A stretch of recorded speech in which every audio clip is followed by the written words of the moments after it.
think about the challenges, come up with the technologies, and push the bounds of the science. 4, 3. The more ways that we can send humans into space, the better it is for our country and for the planet. Ready to get to work. What an amazing view. From the International Space Station. Wow. Liftoff. Orbit on go. Spaceflight is a beautiful symbol of humanity. America has launched. Reach for these lofty goals, work hard, and look what you can accomplish.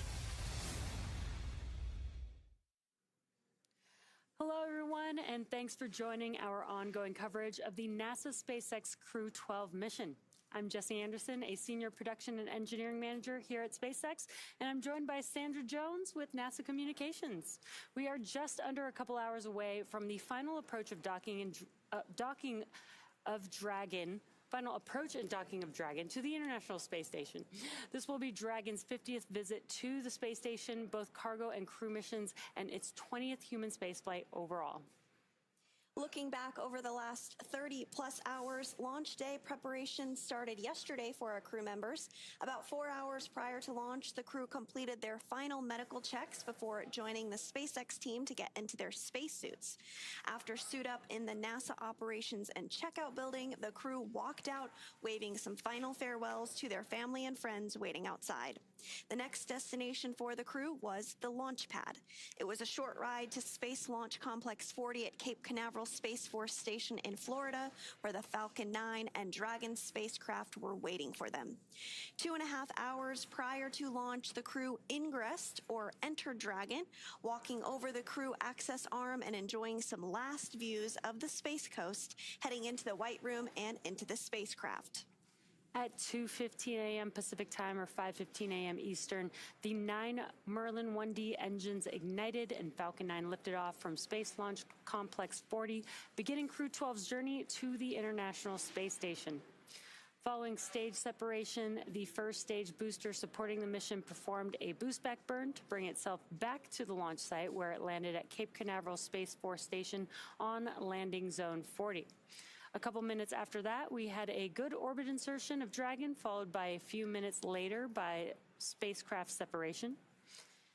And we are currently waiting for the approach initiation burn coming up as our next milestone. But there have been a few burns already that have brought Crew-12 to where they are currently in their journey at this moment. About 45 minutes after liftoff, Dragon executed the first major burn, known as the phase burn, which is performed at the first apogee, or the highest point of the initial orbit, and raises Dragon's perigee, or lowest point, to a higher altitude. This was the first of 5 major burns using the Draco thrusters required to raise Dragon's orbit and position it for approach to the International Space Station.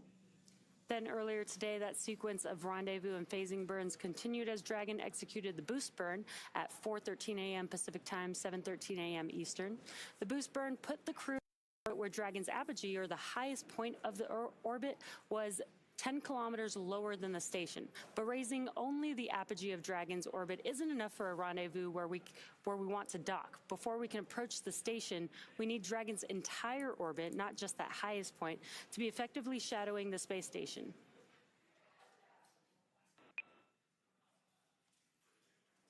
We have you loud and clear as well. Houston, Dragon on the big loop. How do you read? Dragon, this is Houston. Good day. Hope you guys are well. Have you loud and clear. We have you the same. Houston, Dragon on the big loop. How do you hear? It is great to hear your voice. I hear you loud and clear, and I see you from the cupola. We've got you loud and clear as well, Chris. We were incredibly excited to see the ISS through our docking port window before we even started getting suited, so can't wait to see you, buddy. You too. Really looking forward to seeing you guys here.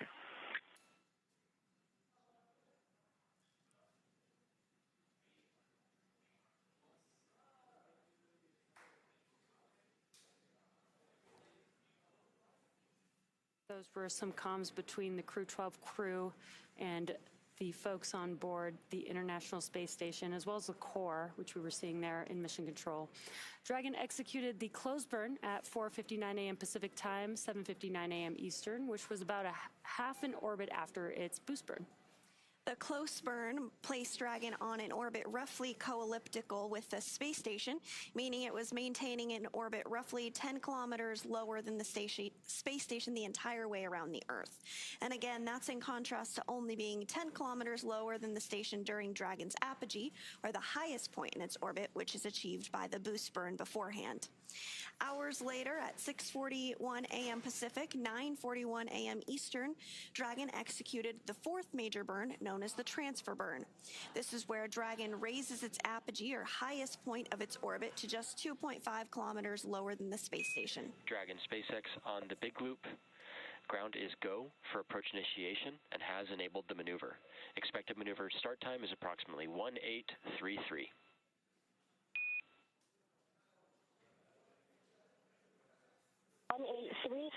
for AI.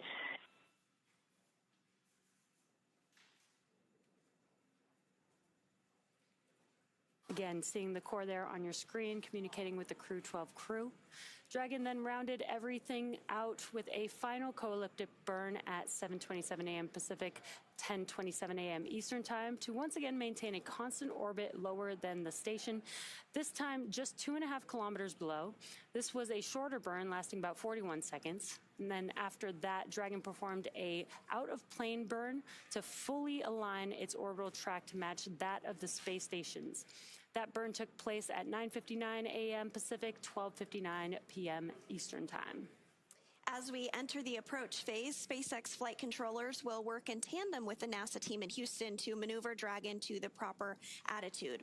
They will initialize the navigation sensors used for the methodical approach to space station, and they'll also activate and test out a number of systems on Dragon, including bidirectional communications with the station using the C2V2 system. C2V2 stands for Common Communications for Visiting Vehicles, and it sets up a data stream from Dragon to the station, giving another path for Dragon telemetry to come to the ground, and gives additional command capability to astronauts aboard the station. Looking a little ahead at approximately 10:39 a.m. Pacific, 1:39 p.m. Eastern Time, Dragon's Draco thrusters will fire for the approach initiation burn. This will take place when Dragon is about 2.5 kilometers below station and about 7 kilometers behind it. The approach initiation burn will bring Dragon about 400 meters or 1/4 of a mile directly below the station. A small approach initiation mid-course burn is planned for about 25 minutes later. These maneuvers will also move Dragon inside one of two checkpoints around the station that requires a set of go-no-go polls with the different control teams. First checkpoint is called the approach ellipsoid, or as you might hear it called, the AE. The approach ellipsoid is an imaginary shape measuring 4 by 2 by 2 kilometers, and it's essentially a large three-dimensional oval. Before controllers given Dragon permission to move inside the approach ellipsoid, the spacecraft will be on what is known a 24-hour safe trajectory. This means that if Dragon lost all control to its thrusters, it would be at least 24 hours before its trajectory would move inside that approach ellipsoid. Once Dragon arrives at 400 meters below station, it will be at what is known as waypoint 0, and that will be the first checkpoint during our approach. The spacecraft can hold here at 400 meters, but if all of its systems check out, Dragon can continue its approach to waypoint 1. Dragon's move from waypoint 0 to waypoint 1 will swing it up and over top of the station, arriving at a distance of approximately 220 meters. At this point, it will be on what we call the docking axis, which essentially means it is directly in front of the space-facing docking port on the space station's Harmony module. Just before arriving at waypoint 0, SpaceX Dragon on Dragon ground. We're in 4.010, reporting successful intercom checks in step 5.2. SpaceX copies. Good intercom checks. That's complete with 5.2. And those communications up to NASA astronaut Chris Williams, who is going to be prime for docking today. We are targeting an approach initiation burn at 10:33 a.m. Pacific, so now just about 9 minutes from now. But before that, crew has to arrive at waypoint 0, and before they arrive at waypoint 0, the NASA and SpaceX teams will conduct a go, no-go poll for Dragon to move inside the keep-out sphere, which is another checkpoint that consists of an imaginary sphere around station with a radius of 200 meters. Flight controllers use this to monitor all arriving and departing vehicles, and this is another chance to confirm all of the guidance, navigation, and control systems are working correctly on Dragon before moving closer to station. It carries a similar SpaceX Dragon on Dragon to ground. We are complete with 4.010 and proceeding to 4.011.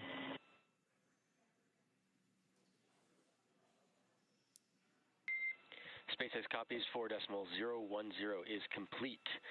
You are go to open 4.011 and hold in 1.1. We will follow up on this procedure after approach initiation.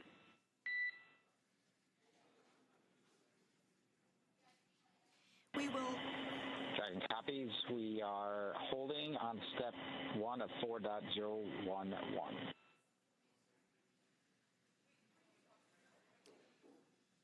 We will continue to hear communications from the ground up to the crew on space station, as well inside Dragon, Freedom, leading up to their docking as well as after. So we will pause when we hear those communications and relay what we're hearing on the loops to you all. But just jumping back into today's operations, a similar requirement is required on the orbital trajectory that if Dragon were to somehow lose control of all of its thrusters, and it and the space station would both be safe for 4 orbits, or about 6 hours, rather than that 24 hours required to enter the approach ellipsoid. And once Dragon has approval to move inside the keep-out sphere, it will move from waypoint 1 in toward waypoint 2, which is just 20 meters away from station.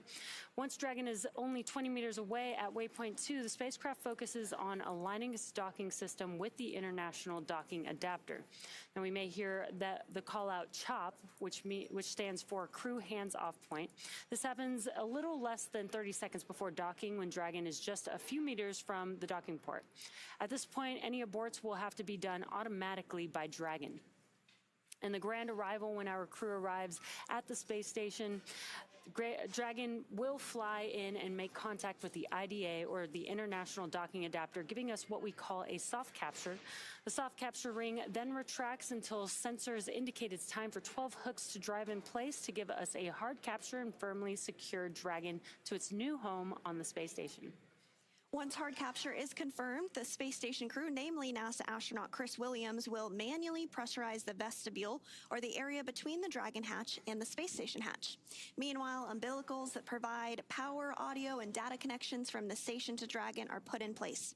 Then it's time for leak checks and hatch opening, which is currently timelined to come a little more than 2 hours following docking. Now, we did hear some communications back and forth on what is referred to as the big loop. And now that the big loop is configured, it is essentially, as the name suggests, one large loop between the crew on the International Space Station, the crew on Dragon Freedom approaching for docking, as well as ground control teams, both in Mission Control Houston, as well as here in Hawthorne. And it just creates a singular point for them all to communicate with each other and make sure that they're on track leading up to docking today, targeted for 12:12 p.m. Pacific time. And we are a little bit ahead of schedule, so that approach initiation burn is actually coming up in just less than 5 minutes at 10:33 a.m. Pacific time. So just a few minutes away from that approach initiation burn, as we've been talking about. And on your screen there on the right is Mission Control Houston in Houston, Texas. The team there is going to continue to monitor operations this morning on a variety of consoles. Of course, we have the flight director who oversees the entire room, but there are other flight controllers, including VVO, or the visiting vehicle officer, who will help monitor Dragon systems alongside the team here in Hawthorne. We also have Cronus, who is responsible for the cameras outside Space Station. So hopefully we'll be able to get some great views of Dragon approaching as it gets a little bit closer to the International Space Station. Dragon is now about 8,700 meters away from the space station, so still a bit away, but of course that will get smaller and smaller as we target an on-time docking today at 12:12 p.m. Pacific.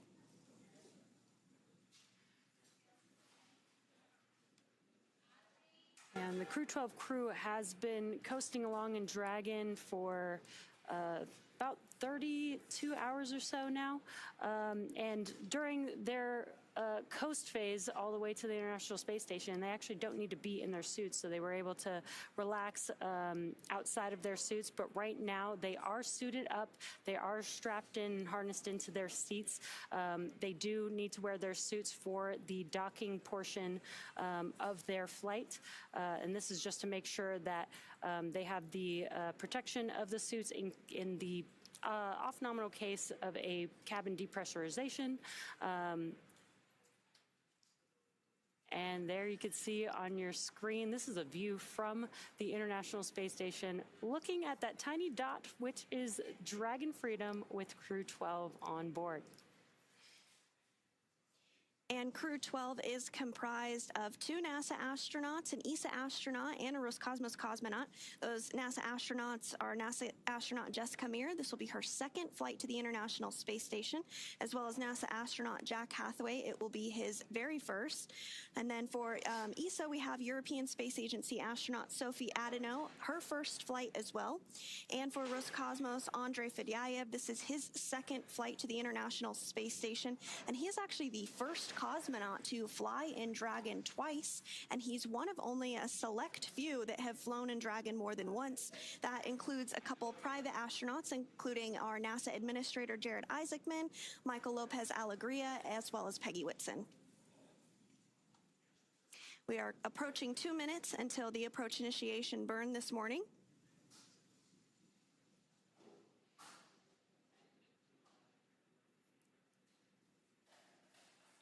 And on the bottom of your screen, you can now see some graphics there. On your left-hand side should show the thrusters on Dragon, and that approach initiation burn is coming up. So you might be able to actually see it there live on your screen, but you can also follow along with the thrusters on that graphic to show which thrusters are actually firing at any moment.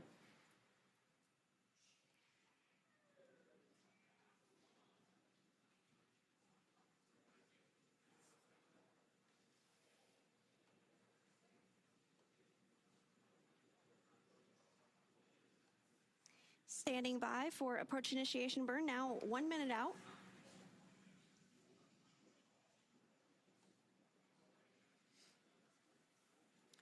And also on the bottom right-hand corner of your screen, you can also see the range. This is about how far Dragon is from the International Space Station, as well as the rate of approach in meters per second there. So you can see how fast Dragon is moving. And it's going to look very slow and slight on your screen just because of the perspective of the International Space Station to Dragon, but both vehicles are going about 17,500 miles per hour right now around Earth, which is pretty fast. It's so fast, in fact, that the International Space Station orbits the Earth 16 times a day, every 90 minutes. Yeah, if you like sunsets and sunrises, you get a lot of those. We are standing by for AI start.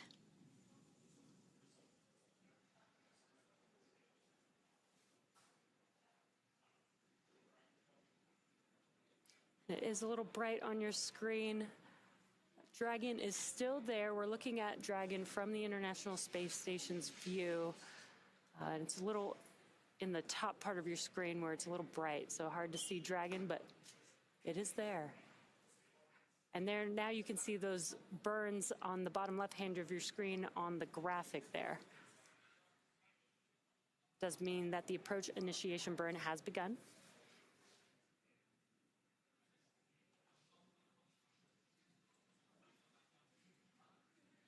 There you can see Dragon in the middle of your screen, just a little bit better.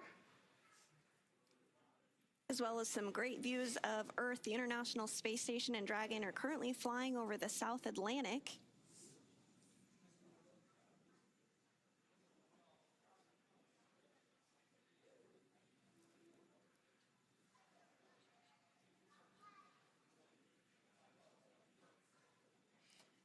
And that graphic is a really cool view because you can see how all these different thrusters are working together. It's not just one thruster or two thrusters firing at all times. It's a few little bursts here and there to help align Dragon to where it needs to go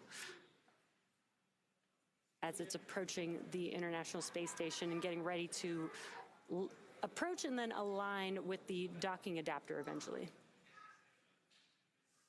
That's right. This burn will help swing Dragon up until about 400 meters above the International Space Station. Freedom is going to be docking to the zenith port of Harmony this morning. Dragon SpaceX on the big loop. Approach initiation maneuver complete. Nominal.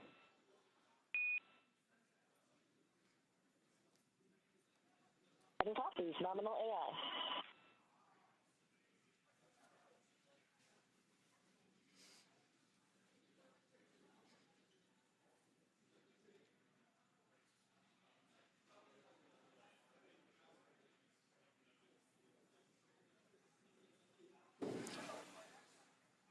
And again, as Sandra mentioned, the Dragon spacecraft is swinging itself up and over the International Space Station. It's going to be a very slow approach, but you can see the difference in the view that we have of Dragon. You're starting to see Earth in the background, but eventually Dragon will end up above the International Space Station.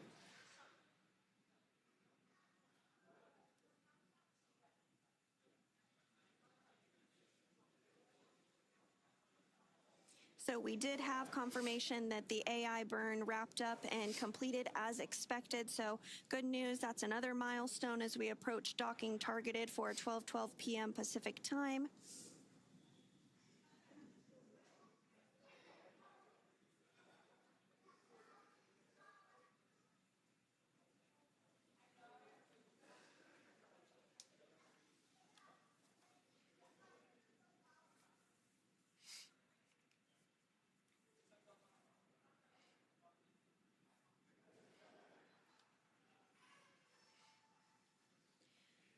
On board, the destination for Dragon Freedom is, of course, the International Space Station, and they're Dragon SpaceX on Dragon to ground for suit leak checks.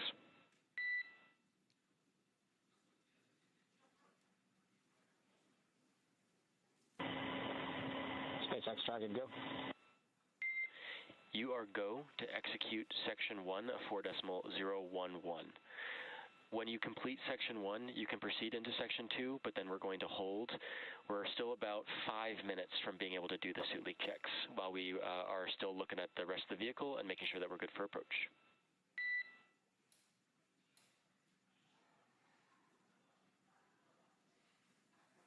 Dragon copies, we got to go for Section 1, and we'll hold in Section 2 while you guys finish up for about 5 minutes.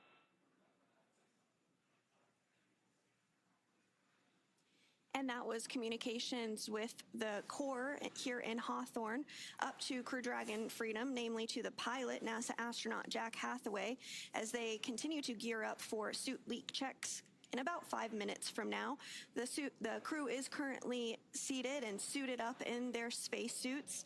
They will remain suited up all the way through this approach phase, as well as through docking, as well to the International Space Station. And on board the International Space Station, there are currently 3 astronauts and cosmonauts. As part of Expedition 74, they are living and working and conducting groundbreaking science and research. Now, last month we did have the return of Crew 11 back to Earth.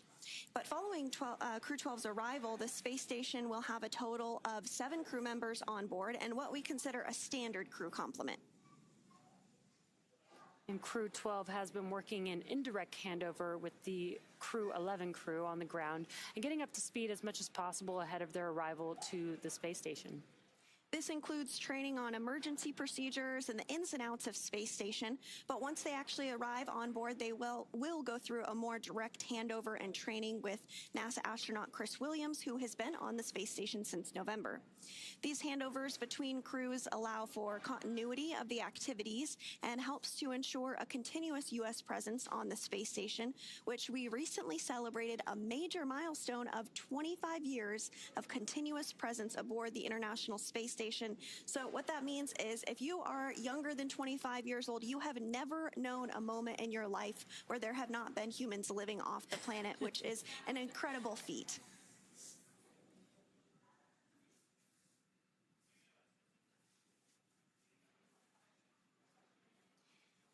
Continuing to get some good views of Dragon Freedom as it makes its approach to the space station. The next burn that we are looking ahead towards is the mid-course burn, which will be at the top of the hour at 11 a.m. Pacific time.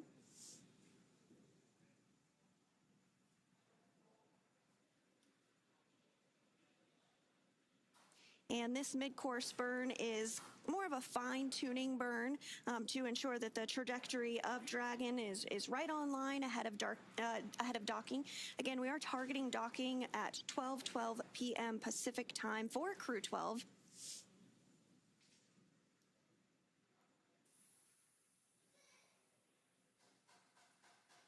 Dragon SpaceX for 4.011.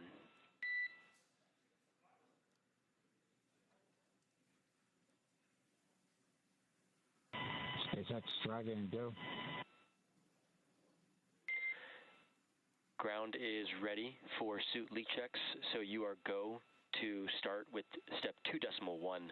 Waiting for your call in 2.2, and then we'll give you a go.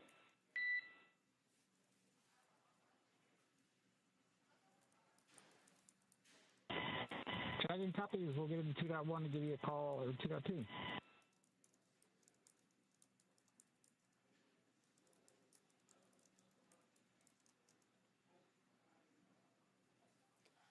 Again, those were just some comms between the core and the Crew-12 crew. They are working through some very specific procedures that they're... SpaceX Dragon, we're ready to pressurize in 2.2.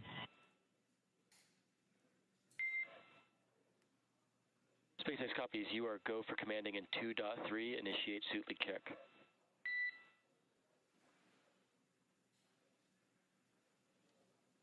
Dragon is initiating suit leak check.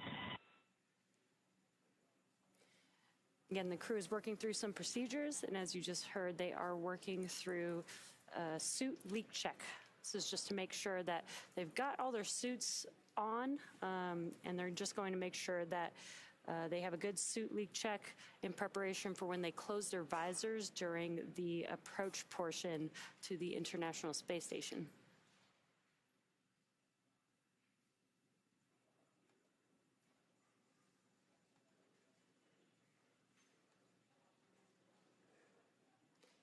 We are continuing to get some pretty cool views from the International Space Station looking at Dragon. That is Dragon Freedom with the Crew-12 crew still on board.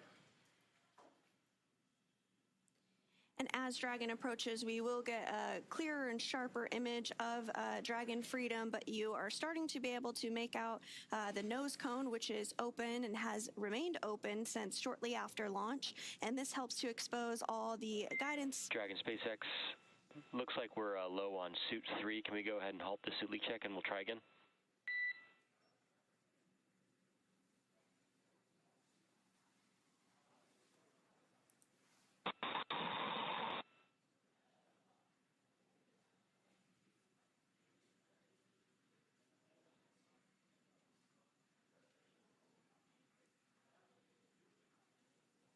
It looks like we are in a brief period of handover between our satellites, and we'll regain views and communication with the crew here shortly. They are continuing to step through those procedures and leak checks, which again, they remain suited and seated all the way through the docking portion. And then once they dock to the International Space Station, they will be able to get out of their spacesuits and work through hatch opening procedures. NASA astronaut Chris Williams is going to be prime for hatch opening procedures on the space station side. And then following that, the crew will be able to float on board the International Space Station for... Dragon SpaceX, for awareness, we're about to come up on a TDRS handover on Dragon to ground. This next TDRS pass will start at about 1849, that's 1849. At this time, I'll have crew execute step 2.8 to investigate suit 3, and we'll follow up for the next suit leak check at 1849.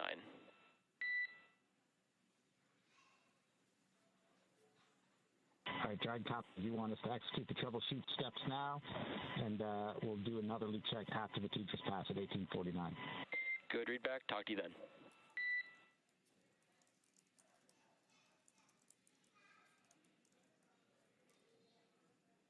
And those were just some comms. They are currently doing or performing suit leak checks. They did have a call that there was a low pressure on suit 3, and they are currently troubleshooting that. In about 5 minutes or so, we should hear they should be trying that suit leak check again, and we should be hearing those comms again for that procedure. That's right. And while we wait for our next milestone, let's take a moment to meet our crew. In the commander's seat is NASA astronaut Jessica Meir, who spent a total of 205 days in space on her first space flight back in 2019 and was part of the first all-female spacewalks. She holds a biology degree from Brown University. Next to Meir is pilot Jack Hathaway, who's making his first flight to space. The Connecticut native earned bachelor's degrees in physics and history from the U.S. Naval Academy, and he has more than 2,500 flight hours in 30 types of aircraft and has flown 39 combat missions during several military operations. Serving as a mission specialist is Sophie Adenot, representing the European Space Agency, or ESA. The French native studied engineering and specialized in spacecraft and aircraft flight dynamics during undergraduate work in France and received her master's degree from MIT. This will also be her first trip to space. Rounding out this crew is Roscosmos cosmonaut and mission specialist Andrey Fedyaev. As a major in the Russian Air Force, he's logged more than 500 hours in Russian aircraft. Back in 2023, he launched as a mission specialist as part of Crew-12, where he spent nearly 186 days aboard the International Space Station. And that's a look at the crew that is currently aboard Crew Dragon Freedom as they look ahead towards docking at 12 p.m. Pacific time this afternoon. The crew did launch on Friday the 13th, just yesterday, and they did launch at 5:15 a.m. Eastern, 2:15 here in Pacific time. It was a beautiful launch from Space Launch Complex 40 in Florida.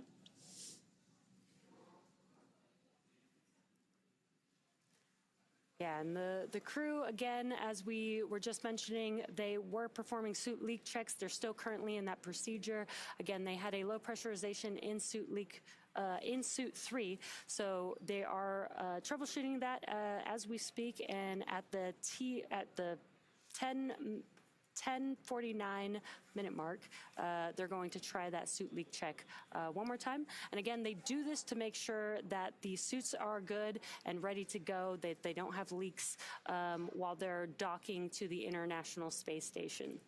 So we should see that coming up in about a couple minutes. And we're going to check in with our partner over there at NASA's Johnny Space Center, Leah Cheshire. How's it going, Leah? Hi, good morning, or good afternoon actually, here in Johnson Space Center. We're at the International Space Station Flight Control Room at the Johnson Space Center in Houston, Texas, where everyone here is gearing up for this afternoon's docking and looking forward to having Crew-12 aboard the station soon. So Dragon's approach will be monitored both here on the ground and from the space station's cupola using special software to track the spacecraft's approach and making sure it stays in the expected zones. Now, once Dragon is docked, NASA astronaut Chris Williams will be primed to start hatch opening operations. He's going to start by opening the large hatch on Node 2 Zenith, which is where the spacecraft's docking today, and that'll give him access into the pressurized mating adapter. The crew will also pressurize the vestibule, and that's the small space between the hatch on Dragon and the space station. This area, of course, was previously exposed to vacuum prior to docking, so the crew will need to fill it with air and make sure its pressure is nearly equal with the atmospheric pressure on Dragon and on the station side. Williams will use a small valve on the station's hatch to slowly introduce air into that vestibule, while flight controllers here in Houston will monitor and verify the pressure readings to make sure that everything is leak-free before we get ready to open up the hatches. Today on console in Mission Control Houston, we have NASA Flight Director Brandon Lloyd and the Orbit 2 team on console. For Dragon's approach and docking, to the right of Lloyd is our Capcom. That's the capsule communicator, Jacob Lesarge. He is not speaking with the crew on Dragon, but is instead talking with the crew aboard the station. We currently have 3 crew members living and working on the orbiting laboratory, and of course that's going to jump to 7 once the Crew-12 crew members arrive. Again, we're really excited to get those crew members aboard soon, and for now, that's the latest from here in Mission Control Houston. So I'll send it back over to Sandra and Jesse in Hawthorne. Thanks, Leah. It's great to hear that everything is proceeding as expected over in Mission Control. We are looking ahead towards that AI mid-course burn 11 minutes from now at the top of the hour at 11 a.m. Pacific. And again, we are just waiting for confirmation of that second suit leak check that the crew will be performing. Should be any minute now that we should start hearing comms about that. And coming up, once Dragon arrives at 400 meters. Dragon SpaceX on Dragon to ground for suit leak checks. Dragon's listening. All right, just want to confirm if you were able to step through all substeps of 2.8 for the suit openings and verified closed, and if you reported anything found. We stepped through everything. It looked like my right glove may have had been only half a white tooth, but that's the only abnormality we found on all the zippers. Okay, copy that. Looking at that zipper, just for my awareness, did we look at the umbilical at all, or the O-rings? Yeah, we did. We looked at the umbilical, the O-rings looked good, all those connections looked good, and then we looked at the suit, the visor as well, and that seal looks decent. Okay, copy. At that point, we're more than likely going to be ready to step into the next suit leak check. Standby 1 will get ready on the ground, and I'll give you a call. If you can go ahead and return to step 2.1 and give me a go when you guys are ready to pressurize, and we'll be giving you that go shortly. Got it.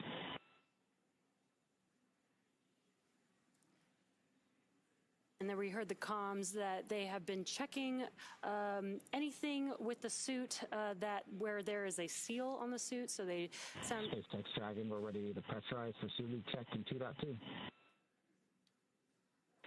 All right, SpaceX copies on Dragon to ground. You are go for commanding. Initiate suit leak check. Dragon. And they are reperforming that suit leak check on pilot Jack Hathaway's suit. They did check the umbilicals, the O-rings, which are seals that help keep everything nice and tight and prevents leaks. Sounds like everything has checked out well so far. Potentially the glove zipper may have just not been closed all the way. So they're reperforming that suit leak check to see if we can get a good pressurization on Jack Hathaway's suit. And coming up here shortly, once Dragon arrives at 400 meters below space station, it will be at what is known as Waypoint 0, and that will be the first checkpoint during our approach. The spacecraft can hold here at 400 meters, but if all of its systems check out, Dragon can continue its approach to Waypoint 1. Dragon's move from Waypoint 0 to Waypoint 1 will swing it up and over top of the space station, arriving at a distance of approximately 220 meters. At this point, it will be on what we call the docking axis, which is essentially directly in front of the docking port. The crew are headed to the zenith port on space station, which is the port that is facing space. Dragon has docked to Node 2, also known as Harmony, for all of our crewed missions so far, because that's where both international docking adapters are located. And we did get confirmation that we did get a good suit leak check on Jack Hathaway's suit, so great news. Once Dragon is only 20 meters at Waypoint 2, the spacecraft focuses on aligning its docking system with the International Docking Adapter. We may hear the call-out CHOP, which stands for Crew Hands-Off Point, a little less than 30 seconds before docking, and at this point, any aborts will have to be done automatically by Dragon. And then the moment we've all been waiting for, the grand arrival, when our crew arrives at the International Space Station. Dragon will fly in and make contact with that IDA, giving us what we call soft capture. The soft capture ring then retracts until sensors indicate it's time for 12 hooks to drive in place to give us a hard capture and firmly secure Dragon to its new home on the space station. The station crew, namely NASA astronaut Chris Williams, will then manually pressurize the vestibule, or the area between the Dragon hatch and the station hatch. Meanwhile, umbilicals that provide power, audio, and data connections from the station to Dragon are put in place. Then it's time for leak checks and hatch opening, which is currently timelined to come a little more than 2 hours following docking. Yeah, we are just about an hour and 15 minutes or so from that expected docking time with the International Space Station. It's a little bit of a long process. They have been coasting for quite a while now, but I'm sure the crew is very excited to make it to the International Space Station. SpaceX Dragon, 4 nominal seats. SpaceX copies and concurs. Good news, Jack. We see 4 healthy suits. And with that confirmation, we heard... Great. Yeah, we're just as happy about that as well, and that's the end of this procedure. Thanks. SpaceX copies. Exiting 4.011. We'll go back to approach monitoring. Next event will be the mid-course maneuver coming up. Per your forward view, just about 4.5 minutes. Dragon. So again, we did get 4 good suit leak checks on board for Crew Dragon Freedom as we get closer to docking at targeted for 12:12 p.m. Pacific time today. Just before we lost views there, we did see Dragon on our screen briefly. From time to time, we do have handover between our satellites, and so we'll momentarily lose views and communications, but we will regain that here shortly. Yeah, and we did have to reperform those suit leak checks, but we do have, even though they're following very specific procedures, we do make sure that there is time within the procedure to make sure that we have the time to do any troubleshooting that's needed. And we did have that time, and we're able to get some good suit leak checks and no changes to the schedule. Which is exactly why we make sure the timeline is what it is and allow some extra time for, you know, some small off-nominal things to occur. And the crew is in their spacesuits during what we call dynamic phases of flight. That includes the launch period, as well as when they are approaching the space station and docking to the International Space Station. And so leak checks are done during all of those phases of flight to ensure that the suit can pressurize if need be. And again, we did hear 4 good suit leak checks there. So our crew is well on their way to the International Space Station following their launch from Florida yesterday on Friday the 13th. And we do have views there of our screen. You might see some lights on Dragon. Those red and green lights, they actually indicate the direction of Dragon. So the red is the port side of Dragon, and the green is the starboard side. The white light is the top of Dragon, and the yellow is on bottom.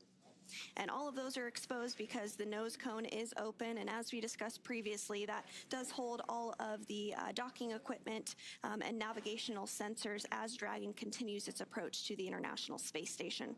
So we are standing by for the mid-course maneuver. That's the next burn that we're targeting about 3 minutes from now at 11 a.m. Pacific.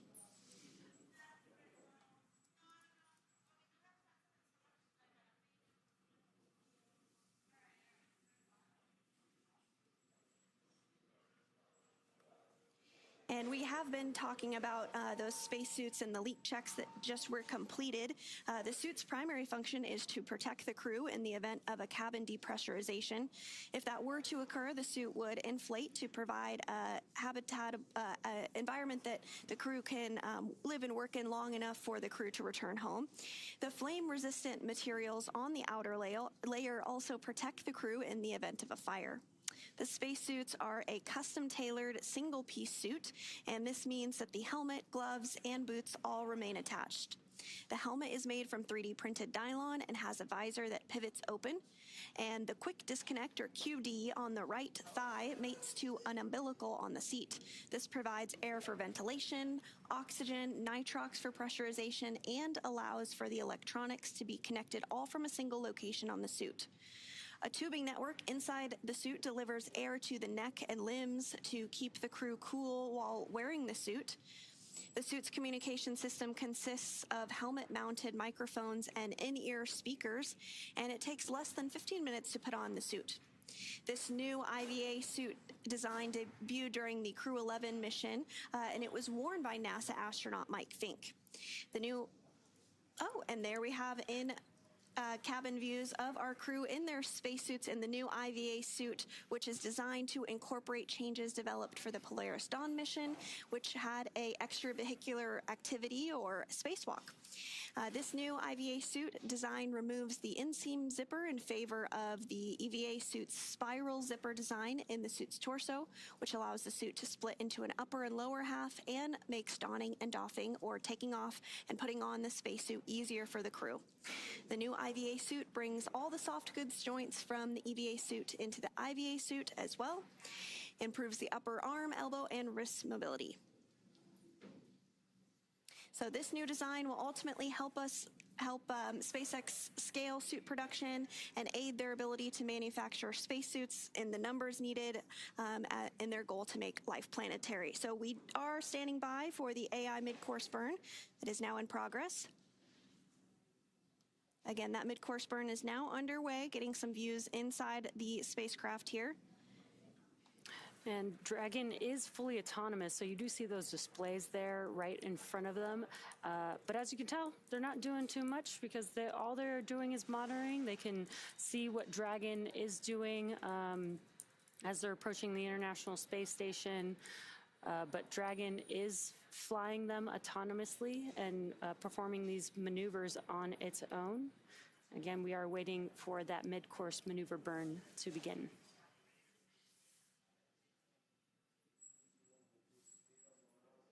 And we did hear confirmation that the mid-course burn has begun, so that burn is in progress.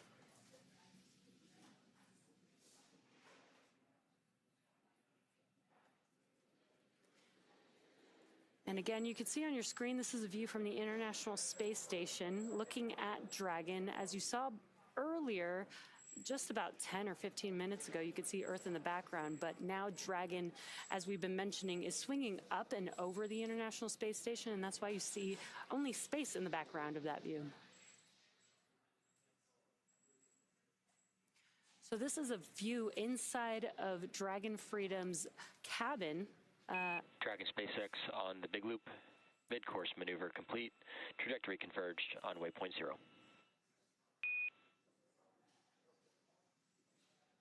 Dragon copies.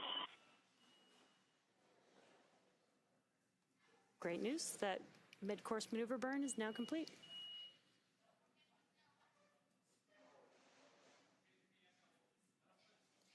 And so we are just an hour and some change away from docking. Again, we're targeting 12 p.m. Pacific time for today's docking to the Zenith port of the International Space Station. We are getting views back inside Dragon Freedom.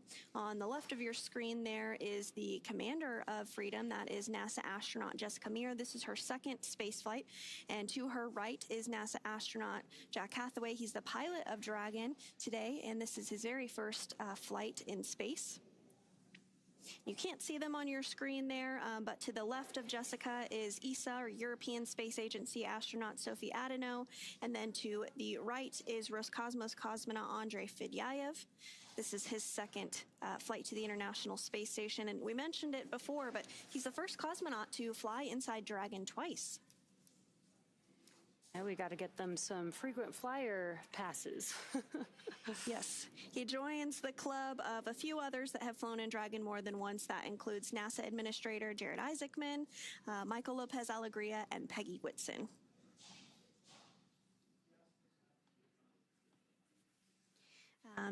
And we have been checking in from here in Hawthorne, but over in Mission Control Houston, the team is working through a poll as we speak for the go, no-go to continue to approach the International Space Station. The team in Mission Control does a variety of polls as we approach docking, and this happens ahead of launch and any dynamic phases in flight to ensure that all the systems are go, all the... Again, with a question. SpaceX here on Dragon to ground. SpaceX Dragon timeline. Can you give us a new planned docking time? The updated docking time? Affirm, standby 1.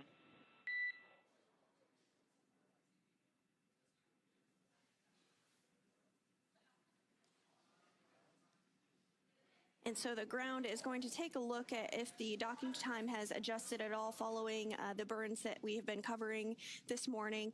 That happens as the trajectory gets aligned ahead of docking. We were targeting a 12:12 p.m. Pacific time docking, but we'll stand by to hear if that has changed and been adjusted based off of the burn that was just completed.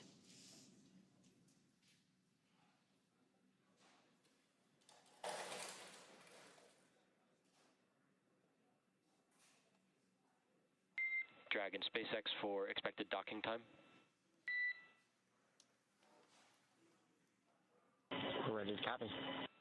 All right, on Dragon to ground, expected time is about 2011. That's 2011. 2011. Thank you, sir. We appreciate it.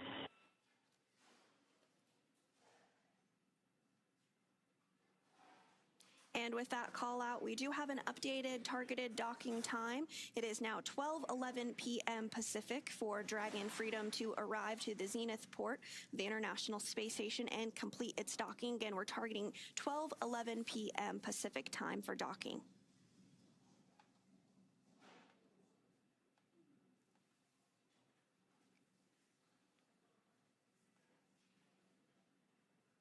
So we'll continue to provide updates as we lead up to docking today at 12:11 p.m. Pacific. To take a look back, though, about 45 minutes after liftoff, Dragon executed a phase burn at 3:02 a.m. Pacific, 6:02 a.m. Eastern, to begin fine-tuning its orbit ahead of approach to the International Space Station. Dragon then performed the boost burn at 4:13 a.m. Pacific, or 8:13 a.m. Eastern. This is the first of several major burns required to raise Dragon's orbit and position it for approach to the International Space Station. The boost burn put Crew in an orbit where Dragon's apogee, or highest point, is 10 kilometers lower than the space station. But before we can approach the space station, we need Dragon's entire orbit, not just the highest point, to be effectively shadowing the space station. So after that, the close burn at 4:59 a.m. Pacific occurred. That was at 8:59 a.m. Eastern. The close burn placed Dragon on an orbit roughly co-elliptic with the space station, meaning that it was maintaining an orbit roughly 10 kilometers lower than the station the entire way around the Earth. And again, that's in contrast to only being 10 kilometers lower than the station during Dragon's apogee, or the highest point of its orbit, which was achieved by the boost burn beforehand. And from there, at 6:41 a.m. Pacific, 9:41 a.m. Eastern, we executed the third major maneuver known as the transfer burn. And this is where we raised Dragon's apogee, or highest point of its orbit, to just 2.5 kilometers lower than space station. Then we rounded everything out with a final co-elliptic burn at 7:27 a.m. Pacific, 10:27 a.m. Eastern, to once again maintain a constant orbit lower than the station, this time just 2.5 kilometers below.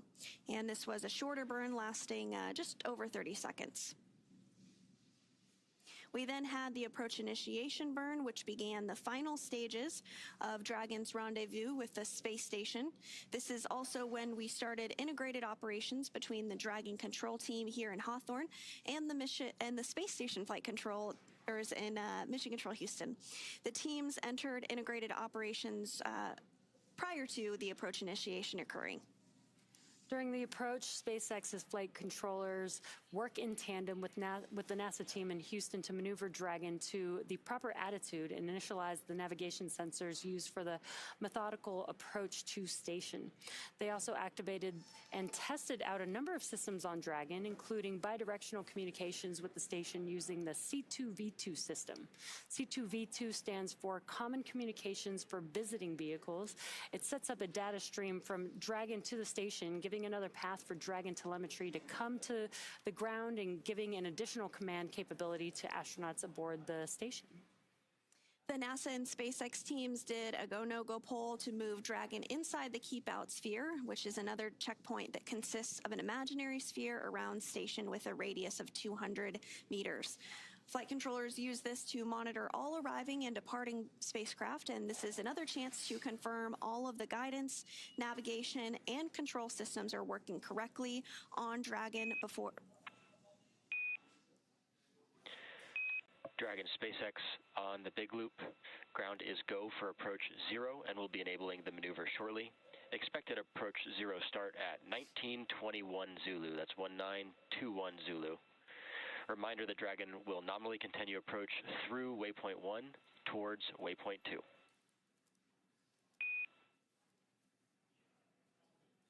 Go for approach 0 or 1921.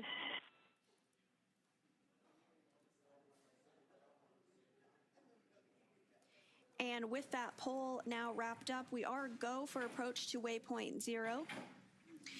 This poll is another chance to confirm all the guidance, navigation, and control systems are working correctly on Dragon before moving closer to station.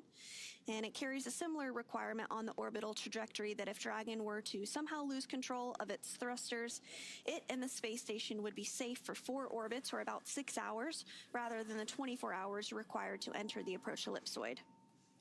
Once Dragon arrives at 400 meters below station, it will be at what is known as waypoint 0 and will be the first checkpoint during our approach. The vehicle can hold here at 400 meters, but if all systems check out, which we heard that we may pass through straight through and continue to approach waypoint 1. Dragon's move from waypoint 0 to waypoint 1 will swing it up and out on top of the space station, arriving at a distance of approximately 220 meters. At this point, it will be on what we call the docking axis, which essentially means it is directly in front of the docking port. The crew are headed to the zenith or space-facing port on Station 2. Dragon has docked to Node 2, also known as Harmony, for all of the crewed missions so far, because that's where both international docking adapters are located. Station, this is Houston on the big loop. Expect to start monitoring Dragon in approximately 45 minutes for Node 2 Zenith. Additionally, for Chris, we're seeing that the RPOP information is likely no joy, so you'll likely be PCS and potentially centerline camera only for approach monitoring. Station copies all. Begin monitoring in 45 minutes, and I see the same on the RPOP display, and copy centerline approach camera and PCS only. Houston copies. That's a good readback. And those communications from the ground up to NASA astronaut Chris Williams, who is going to be monitoring today's docking and approach of Dragon Freedom. You heard some communications about the RPOP.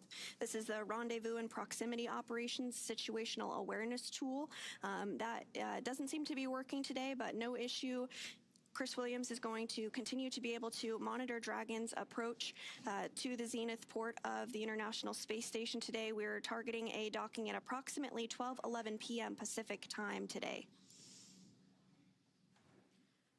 And once Dragon is only 20 meters at waypoint 2, the spacecraft focuses on aligning its docking system with the International Docking Adapter.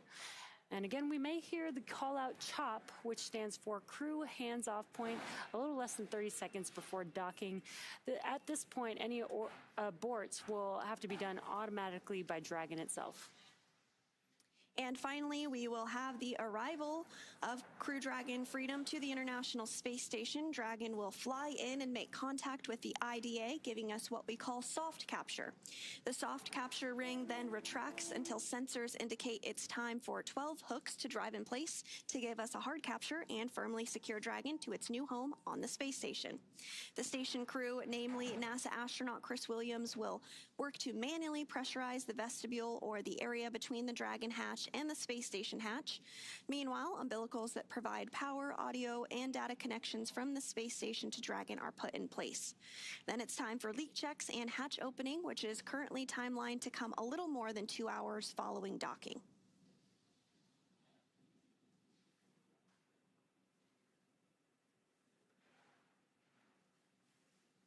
Again, you can see the graphic on your screen.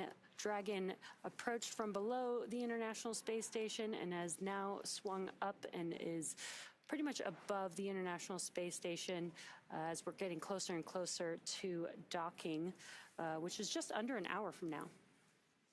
And a short time ago, we did execute the mid-course maneuver, which again is done about halfway from our starting point of approach initiation to waypoint 0. It's a small burn just to fine-tune our approach to ensure we're targeting a precise point 400 meters directly above the space station. Once Dragon arrives at 400 meters below station, it will be at what is known as waypoint 0 and will be the first checkpoint during our approach. The vehicle can hold here if necessary at 400 meters, but if all systems check out, it can continue to approach the waypoint 1.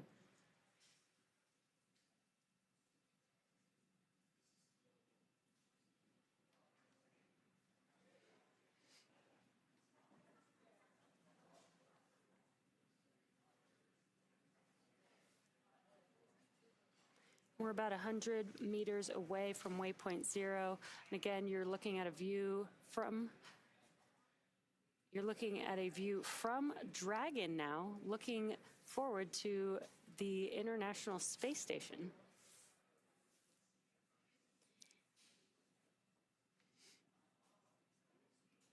SpaceX Dragon on Dragon to ground. SpaceX ready to copy, Dragon to ground.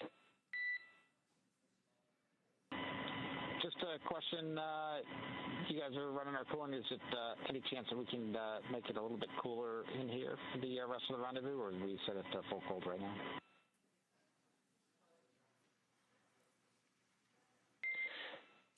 SpaceX copies. Right now we're already in full hex, so I think the current temperature we're going to proceed with through docking. How copy? Copy. We're up with that. Thank you, sir.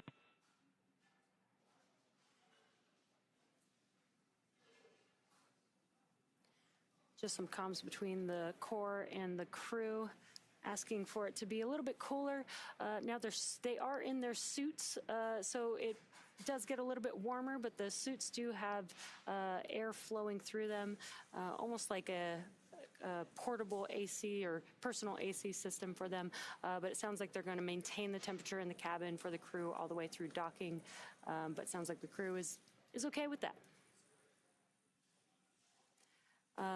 And on the bottom of your screen, you can see two key numbers. On the right-hand bottom corner, you'll see the range. That's the distance from Dragon to the space station. And the rate is how fast that distance is closing, so between Dragon and the International Space Station. As we get closer, that rate slows down and almost like easing into a parking spot in orbit. Dragon uses short bursts from its onboard Draco thrusters to fine-tune its movements. Now, when you see these small white bursts in the graphic on the bottom left-hand of your screen, that is the spacecraft precisely adjusting its position or speed as it approaches the station. Docking status refers to the physical connection between Dragon and the space station. And soft capture means the initial contact has been made and the docking ring has latched. Hard capture follows when a series of hooks and clamps fully secure the spacecraft to the station, and that's when we call the final docking to the International Space Station. Yeah, and we are getting closer and closer to that docking to the International Space Station, expected at 12:11 p.m. Pacific time today. That's right. And when that happens, we actually have two astronauts that will be experiencing the International Space Station for their very first time. That is NASA astronaut Jack Hathaway, who is the pilot of Dragon Freedom, as well as ESA, or European Space Agency astronaut Sophie Adenot. I'm so excited to see them on board for the very first time. They have been experiencing microgravity for the past 30 hours, a little over that, but once they're on space station, they'll really be able to spread out and get acquainted with their home for the next several months. Yeah, we do have a diverse crew, so we have two people with some experience in space, probably helping out the space rookies on board, which is pretty cool. And again, we mentioned that Commander Jessica Meir, this is her second flight, but first flight on Dragon. And then our mission specialist, Andrey Fedyaev, it's actually his second flight on Dragon itself. He actually flew on Crew-6 previously, which is pretty cool. That is, it seems like just yesterday. Time flies when you're having fun. Yes. And so once they do dock, NASA astronaut Chris Williams, as we've been mentioning, is going to be primed for those hatch operations, as well as monitoring Dragon as it comes in for its approach. We're now less than an hour away from our approximate docking time today at 12:11 p.m. Pacific. But he'll be monitoring from the space station's cupola, also known as the window to the world. This is a contribution from the European Space Agency to the International Space Station and has a series of 6 windows where the crew can look out at the Earth below, as well as take incredible photography. And I've never experienced it myself, but I'm told it's one of the favorite hangout spots for the crew on board the space station, which you could imagine why. Yeah, I think that's where I'd be hanging out if I was on the International Space Station. I believe it's also the 16th year for having that cupola on board the International Space Station as well. That's right. It's actually a year of anniversaries. This is the 15th year of the Commercial Crew program since its startup, so congratulations to them on that. And then just recently, back in November of last year, the International Space Station completed a massive major milestone with 25 years of continuous human presence on board the space station. Yeah, that's pretty incredible to have humans in space for that long, and it's so cool to be able to be a part of that. And in that time, we've seen over 270 people fly to the International Space Station, as well as seen several private astronaut missions. So it is great to see that more people are having the opportunity to experience space and go to the International Space Station. And what you're seeing on your screen is mission control here in Hawthorne, California at SpaceX. We are currently in between communications with the Dragon spacecraft. So once we do get some live views back, we will obviously share them as soon as we can. But so far, the Crew-12 crew is on Dragon Freedom. They are healthy and getting ready to approach the International Space Station. Again, docking is planned for 12:11 p.m. Pacific time today. Oh, perfect timing. Some live views there. And we are from the International Space Station looking at that bright dot in the center, top center of your screen. That is Dragon.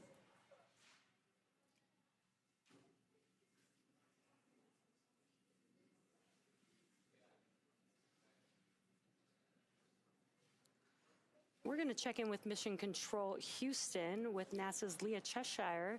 Leah, how's it going? Thanks, Jesse and Sandra. We're doing great over here in Mission Control Houston and just heard that we have approached waypoint 0. As you can see, the thrusters on Dragon are firing from this view aboard the space station. Just off to the left of the screen, that's one of the International Space Station's solar arrays.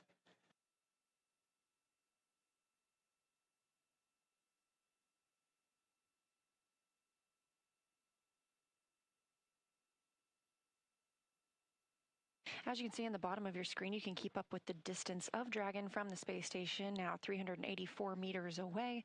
We are at waypoint 0. This is the first of one of these upcoming pauses. We will then move to waypoint 1, expecting that in about 30 minutes before flying into waypoint 2. We typically do a little hold at that point before flying in for contact and capture of Dragon to the zenith or space-facing port of the International Space Station. Dragon won't be the only Dragon aboard the space station right now. We also have SpaceX's 33rd commercial resupply mission still aboard the International Space Station. These continuous resupply missions help keep the crew stocked with all of their consumables, whether that be Dragon food SpaceX or on water. the big loop. Approach 0 is in progress and trajectory has converged on waypoint 1.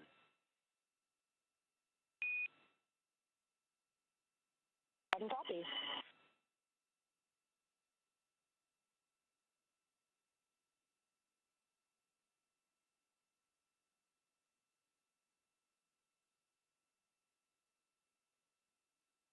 We are less than an hour from the arrival of Crew-12 to the International Space Station today, a mission that began yesterday morning at 5:15 a.m. Eastern Time, 4:15 a.m. Central. And it looks like we are coming into almost an orbital daytime for the International Space Station. As Jesse mentioned earlier, the space station is traveling at approximately 17,500 miles per hour around the Earth and sees 16 sunrises and sunsets a day. So what's happening now is they are crossing the Terminator line over the North Pacific Ocean, and that Terminator line is what differentiates between day and night when you are in space.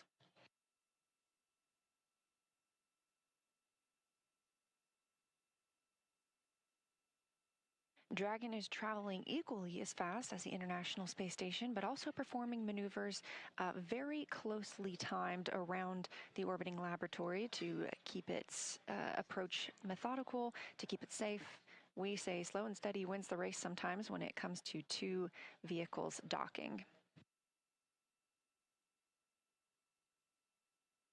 Sandra also previously touched on this being the 25th year, which started last November, of human presence aboard the International Space Station. So just some fun facts about that time aboard. During that time, the International Space Station has traveled 4,361,970,010 miles around the Earth, and has had 1.5 million pounds of cargo delivered. That's, again, what keeps the space station going, with all of the consumables needed for the crew, as well as experiments that they've conducted aboard the space station. And of those experiments, we've seen over 4,000 research investigations conducted above the orbiting laboratory, making life better, not just in space and preparing us for future deep space missions to the Moon and Mars, but also improving life for us here on Earth. Those 4,000 research investigations have been conducted by over 5,000 researchers from over 110 countries.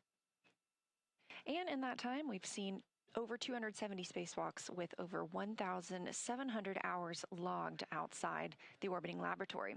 Now, this view coming to you from inside the Dragon capsule itself, you're looking over the shoulders of Commander Jessica Meir and pilot Jack Hathaway.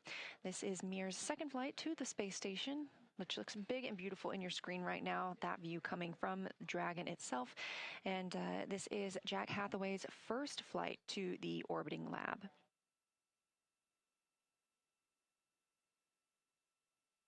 And if you look at the very top of the space station, top as in up toward the top of your screen, you'll see that other Dragon that's currently docked. Again, that's the Commercial Resupply 33 mission, SpaceX's 33rd commercial resupply mission to the space station. What you see in front of the crew are their crew displays. They're able to monitor the entire flight to the space station, and again, once they begin their journey home, not for several months from now, but they are suited and seated. We consider these dynamic operations. We also consider these integrated operations. So that big loop is established, allowing all of the parties at play here to communicate with each other. That includes the Capcom here in Mission Control Houston, the core at SpaceX, and both the crews aboard the International Space Station and aboard Dragon itself.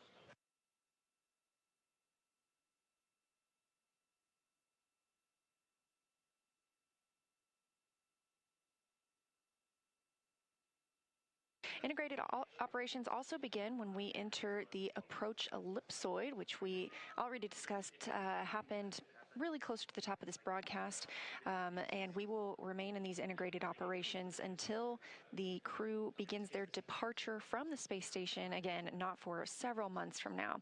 During that time, they're going to stay busy working with the research aboard the space station, living and working aboard our orbiting laboratory.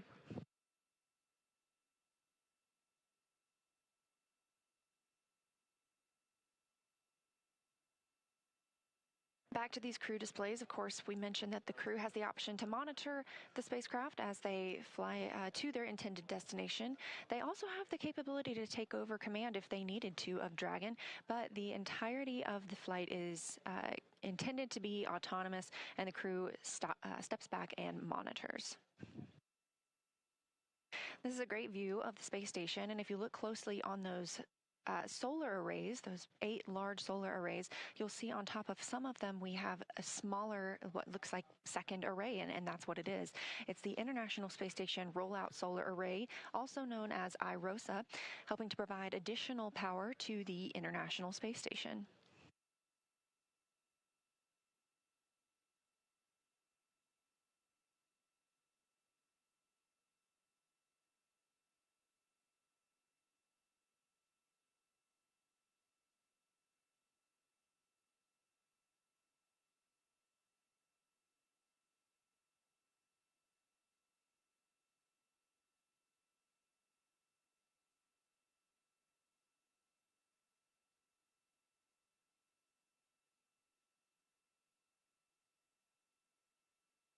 Again, this view coming from Dragon to the space station. Of course, both spacecraft can see each other now. NASA astronaut Chris Williams will be monitoring Dragon's approach to the station from the cupola. As Sandra put it, the window to the world. We have 3 crew members living and working aboard the space station right now that arrived on the Soyuz MS-28 spacecraft. That includes Sergei Mikhaev, Sergei Kutsverchkov, both of Roscosmos, and as aforementioned, NASA astronaut Chris Williams. All 3 of those crew members are awake right now. This is an orbital, this is their wake time. The International Space Station uses GMT as their time zone. It's sort of a branch between Houston and Russia where we monitor the Russian segment. This view of Dragon from the space station, if you look to the right side of your screen, looking pretty small there, but they'll continue to get closer, flying over the North Pacific Ocean about 260 statute miles above Earth.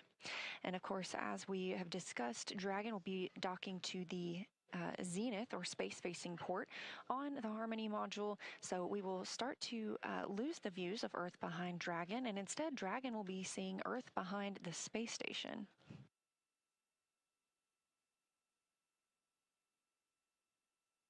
And if you've ever been interested, you can indeed see the space station with your own eye.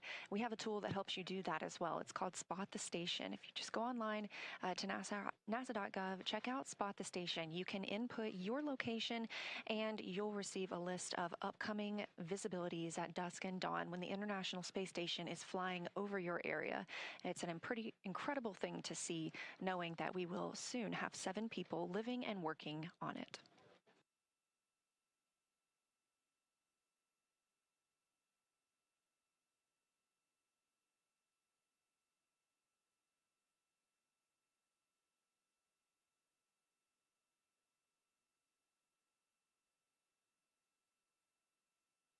Coming up on just 400 meters away from the International Space Station, again, the next milestone for Dragon will be to reach waypoint 1.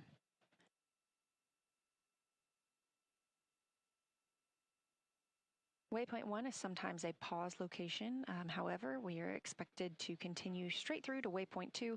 That can be that is about 20 meters away from the space station. That's the final hold point before the crew gets the go to move in toward the docking hatch.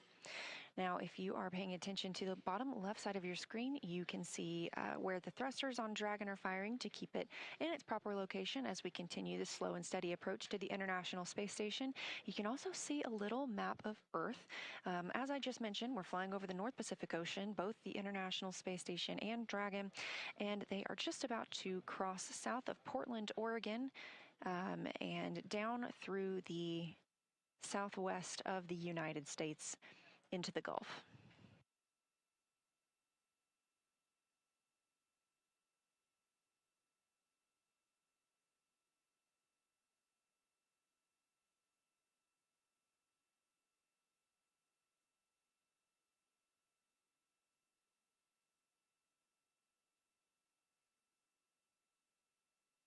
Teams here in Mission Control Houston are conducting their go, no-go poll to approach waypoint 1. These polls happen at all times of a major dynamic moment during the flight.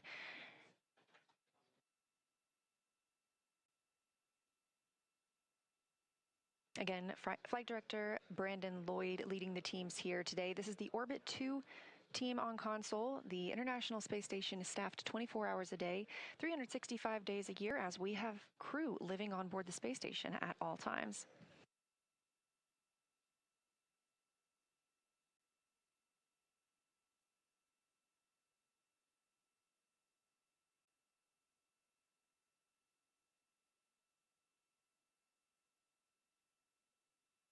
This beautiful view coming from the space station of Dragon as they both prepare to cross over the northwest of the United States of America.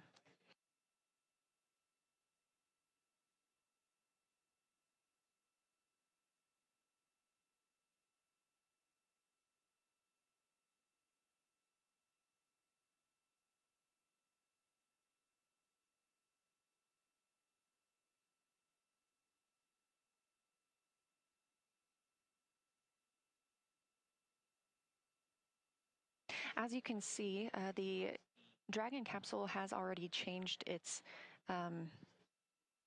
positioning with the International Space Station. You previously could see the outline of that commercial resupply Dragon docked to the space station, but now we can't. We have moved up, and we will continue to move up toward that zenith or space-facing port on the Harmony module of the International Space Station.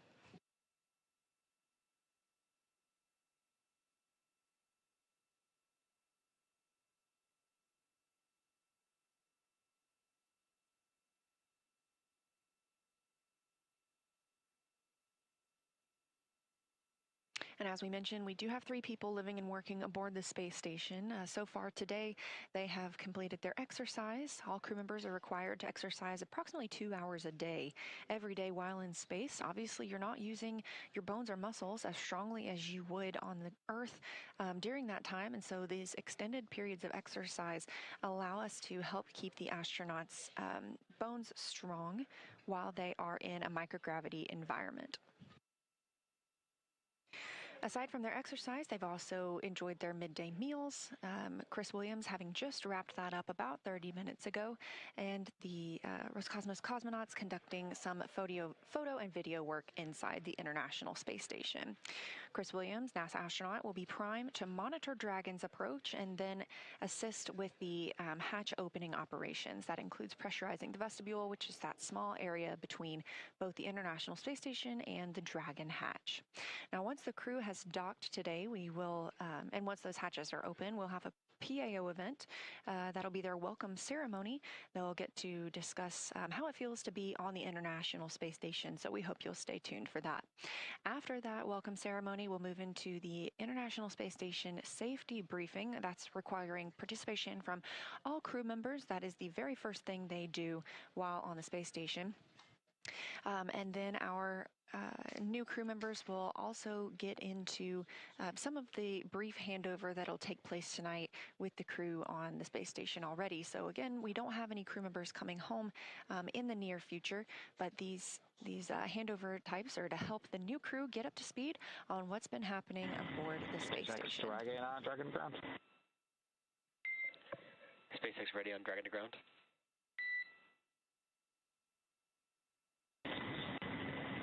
Yeah, we during the PMC we had a little bit ago, we made a tentative plan to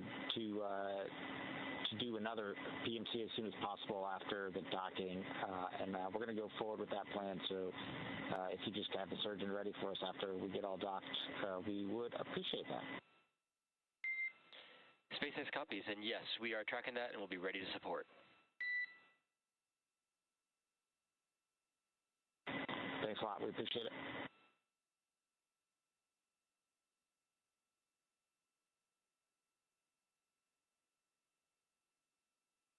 And as you heard, the crew called down to the International Space Station Flight Control Room here in Houston, Texas. They have requested another PMC. That's a private medical conference. We keep our flight doctors on standby for these during a mission. Of course, this is something that happens frequently aboard the International Space Station and aboard our spacecraft. Is we prepare for private medical conferences. We have those standard, and so the crew is able to request one at any time.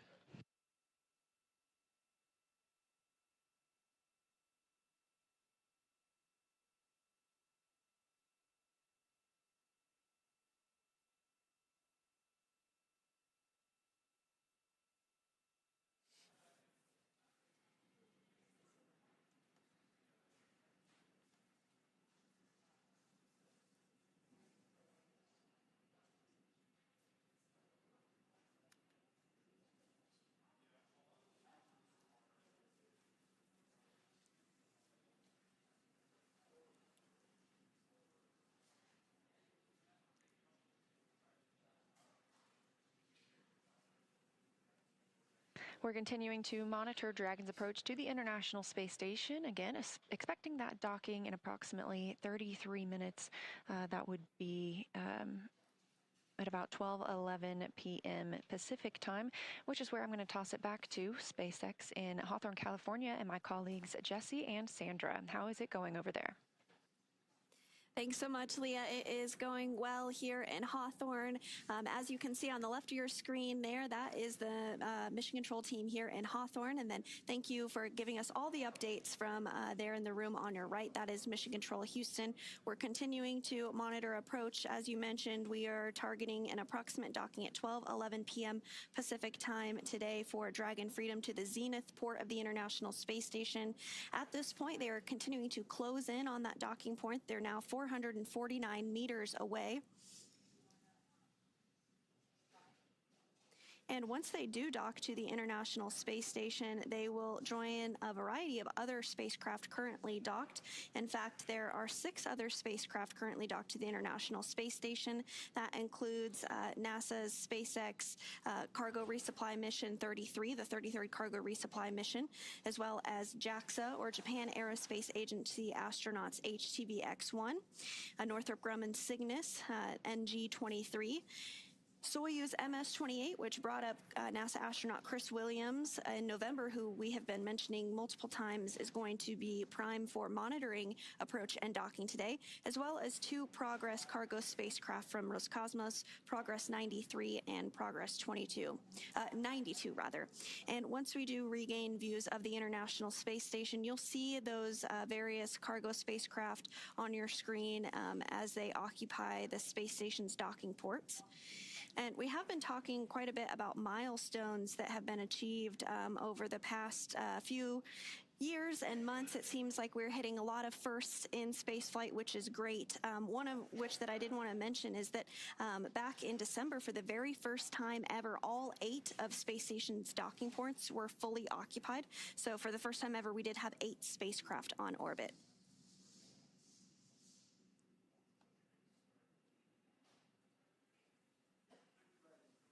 And although we're not getting any live views, you can still follow along with Dragon. In your bottom left-hand corner, you can see that some of those thrusters are firing. Again, the Dragon spacecraft is autonomous and is using those thrusters to ensure that Dragon is maneuvering slowly and steadily, as Leah mentioned earlier, to the space station.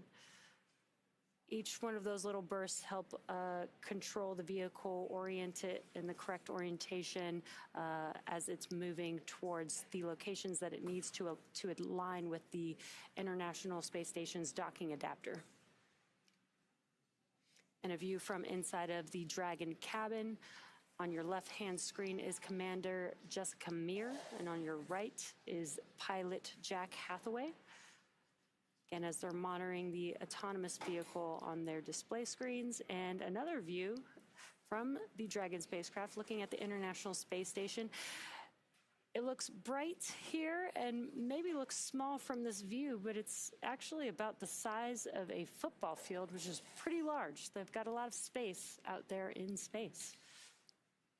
That's right, and the International Space Station and Dragon are actually flying over the continental United States as we speak. They're right overhead of Laredo, Texas, so if you're outside in Laredo and you're watching this, step outside and wave up to our Crew Dragon Freedom crew members as they approach their new home for a long-duration science and research mission aboard the International Space Station.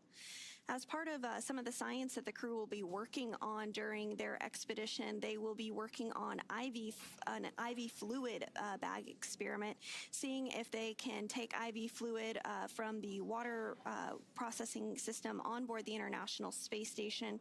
And this is really critical as we venture out further into the solar system because, as you can imagine, water is quite heavy to launch, and you'll need IV bags for a variety of medical reasons on long-duration space flights. So So if we're able to create these IV bags in the microgravity of space using recycled water, that's one less thing that we have to bring, and it creates the availability of crew members to utilize those if needed. So I'm excited to see how that science experiment goes, and you can follow along with all the science and research being done on board the International Space Station with our Space Station blog. We put out updates daily on what the crew is up to, the science and research investigations, as well as launch updates and everything to deal with the International Space Station. So check it out if you haven't already. It's a great resource.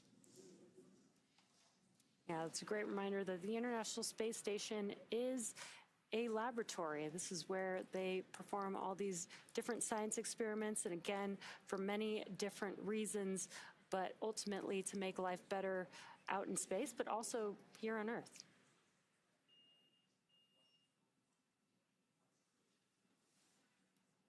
So continuing to get an even more clear view of the International Space Station there. You can see the solar arrays as well as the augmented solar arrays, the IROSAs, or the ISS rollout solar arrays. They're the smaller arrays stacked on some of the arrays you see there. And while they're smaller, they actually generate more power than the large arrays due to enhanced technology that has been developed since the time that those initial solar arrays launched.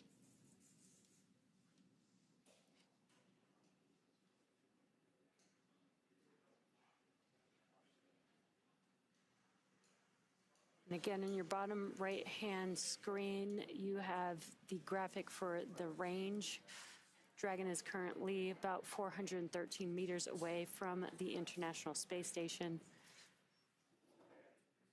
Again, we do have some great views switching between seeing the vantage point of Dragon looking at the International Space Station, as well as views from inside of the cabin as the crew is patiently awaiting their approach to the International Space Station.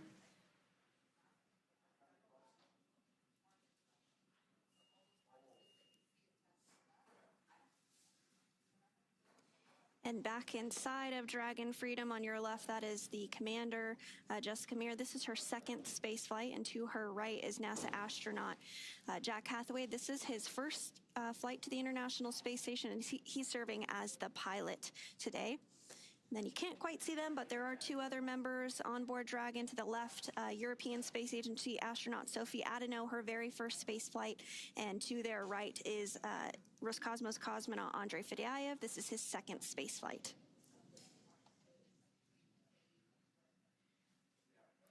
And as you saw, the crew is still suited up in their spacesuits, harnessed into their customized seats for each of the astronauts.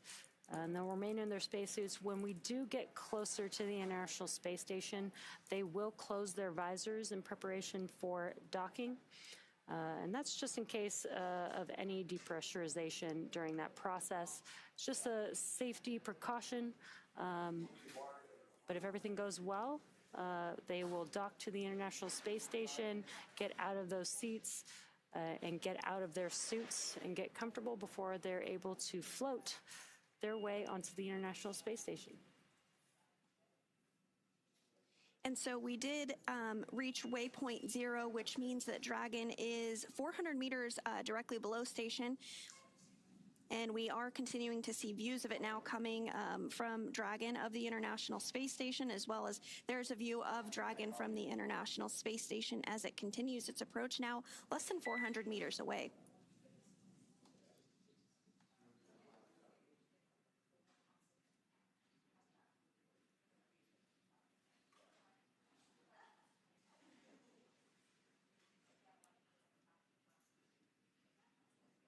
So the next mile. SpaceX Dragon, we just want to confirm we expect,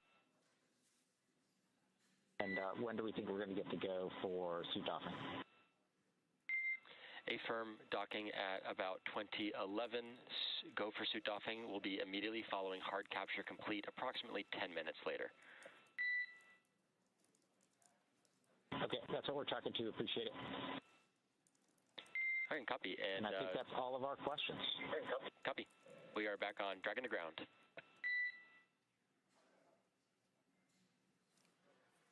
And just some comms there, the crew asking when they'll be able to doff or get out of their spacesuits. Sounds like it'll be about 10 minutes after hard capture, which is when the 12 hooks that connect with the International Space Station fully engage and create a hard capture between Dragon and the International Space Station.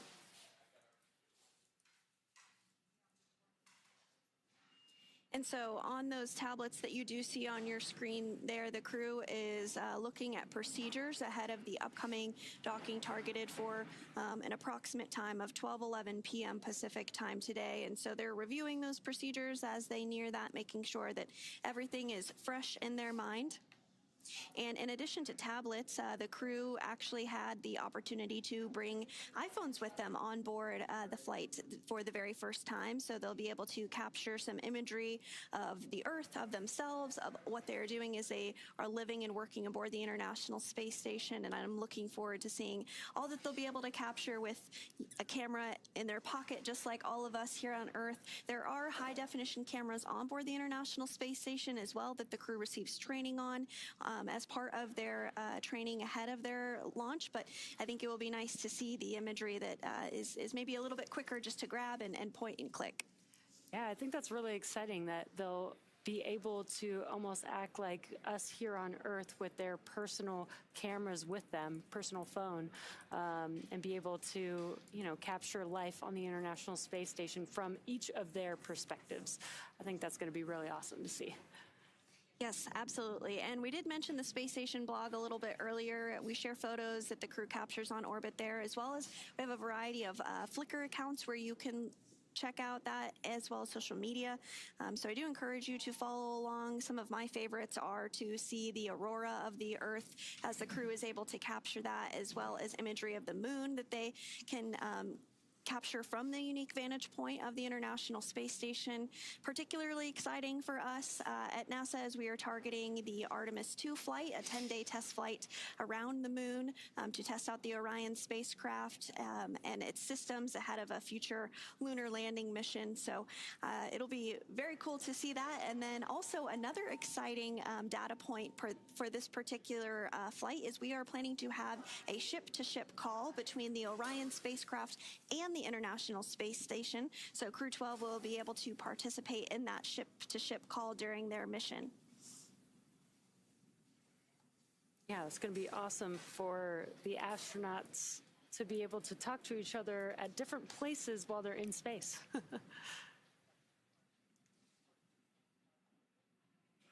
So Dragon is that small white dot that you see on your screen there. And you can also see a little bit of the Canadarm too. That is a robotic arm that can be maneuvered from the ground and can be utilized it's used during spacewalks as well as during cargo spacecraft operations. And the Dragon spacecraft is just about 313 meters away, making its way to waypoint 2, which should be about 220 meters away from the space station. And Dragon and Space Station are passing over northwest South America near Ecuador. Just a few minutes ago, we mentioned that it was passing over Texas, so that really just goes to show how quickly Dragon and the International Space Station are flying at 17,500 miles per hour. Doesn't look like they're flying that fast, but they are. The International Space Station orbits the Earth 16 times a day.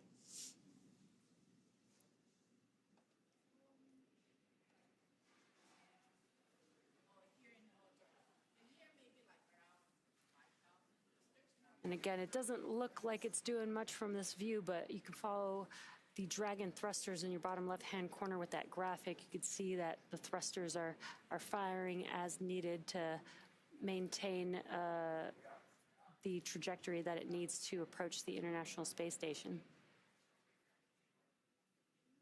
And again, it's getting out of view as Dragon gets closer and closer to the International Space Station, but the top left-hand corner, and there it goes. That was Earth. SpaceX Dragon, with a question.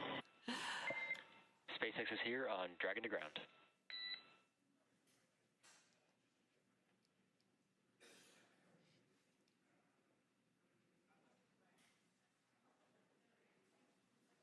We have one more 30-second question for the doc. If there's time now, we can wait a few minutes. A firm, standby 1.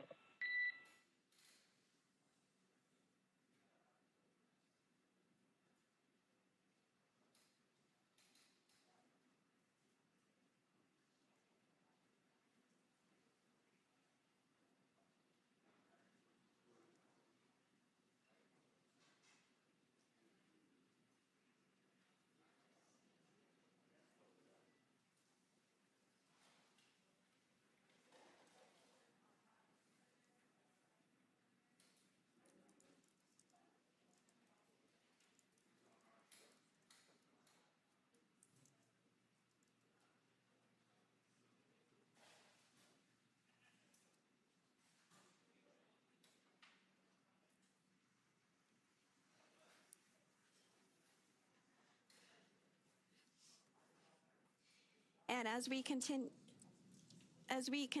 to look ahead towards docking at approximately 12:11 p.m. Pacific time today, we are going to talk a little bit about the mission patch for Crew-12.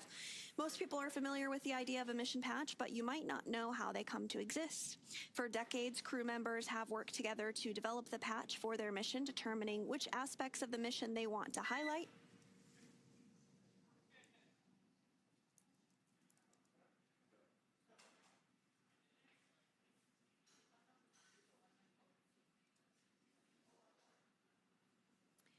So again, you do see Crew-12's mission patch on your screen. For decades, crew members are able to work together to develop the patch for their mission, determining which aspects of the mission they want to highlight and any special details they'd like to include. The crew themselves can design their patch, or they can share their design ideas with an artist who makes it come to life. Crew-12's patch sets the scene of the crew's odyssey through an enchanted forest where adventure awaits around every corner. The trees with fresh buds emerging manifest both the crew's love and respect for nature and their hope and optimism for the future. Bright stars shine in the sky, lighting a path for each crew member, surrounded by smaller stars embodying their offspring.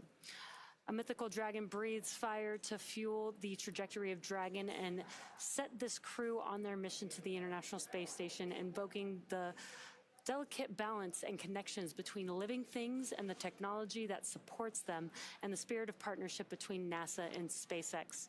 The flags of the crew members' home nations stand along the curvature of their one home planet, demonstrating the solid foundation and relationships that have supported them throughout their individual and collective journeys.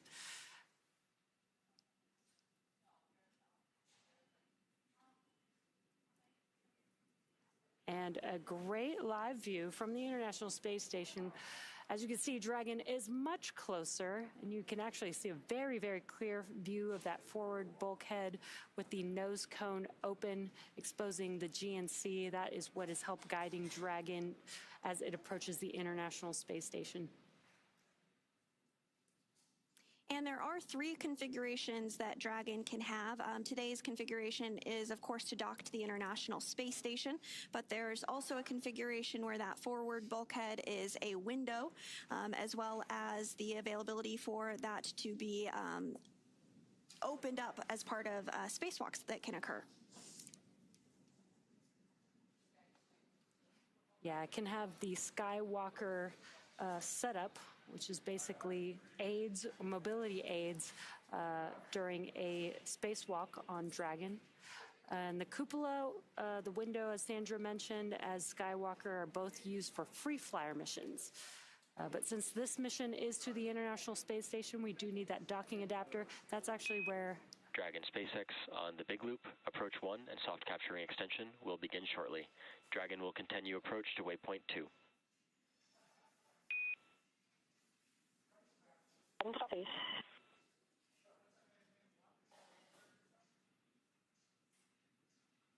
Great news. Just some comms from the core letting the crew know that they will be able to continue to approach to waypoint 2. And as I was mentioning, with the international docking adapter configuration for Dragon, that's actually where the crew will pass through and enter to the International Space Station. Will be through this forward hatch that we're looking at right now. That's right, and you did hear some communications there from the ground about the soft capture ring and stepping through procedures ahead of opening up that hatch following docking. NASA astronaut Chris Williams will be primed for those hatch opening operations today. We are less than 10 meters away from waypoint 1 today. We did get the go that the team is comfortable approaching waypoint 2.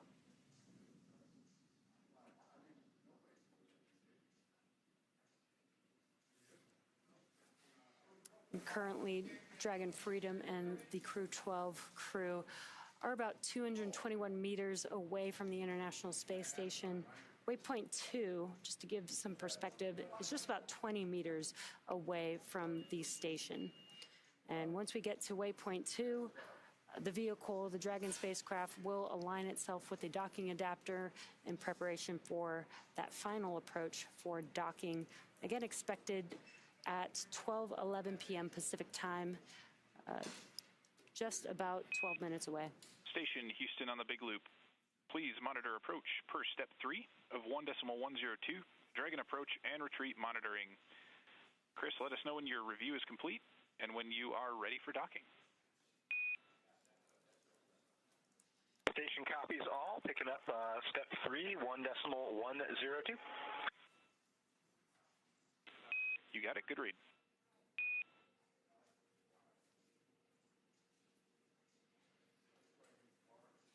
And we are through waypoint 1. Before reaching waypoint 1 mission. Station review is complete. Ready for docking. Houston copies. You are ready for docking.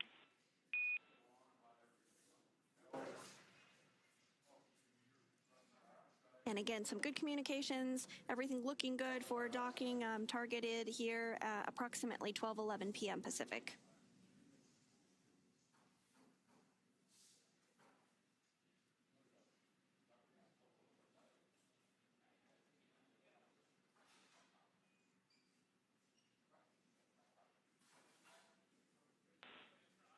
And Station Houston on the Big Loop. At waypoint 2, Dragon will briefly pause to align for docking, then automatically resume approach. Station copies all.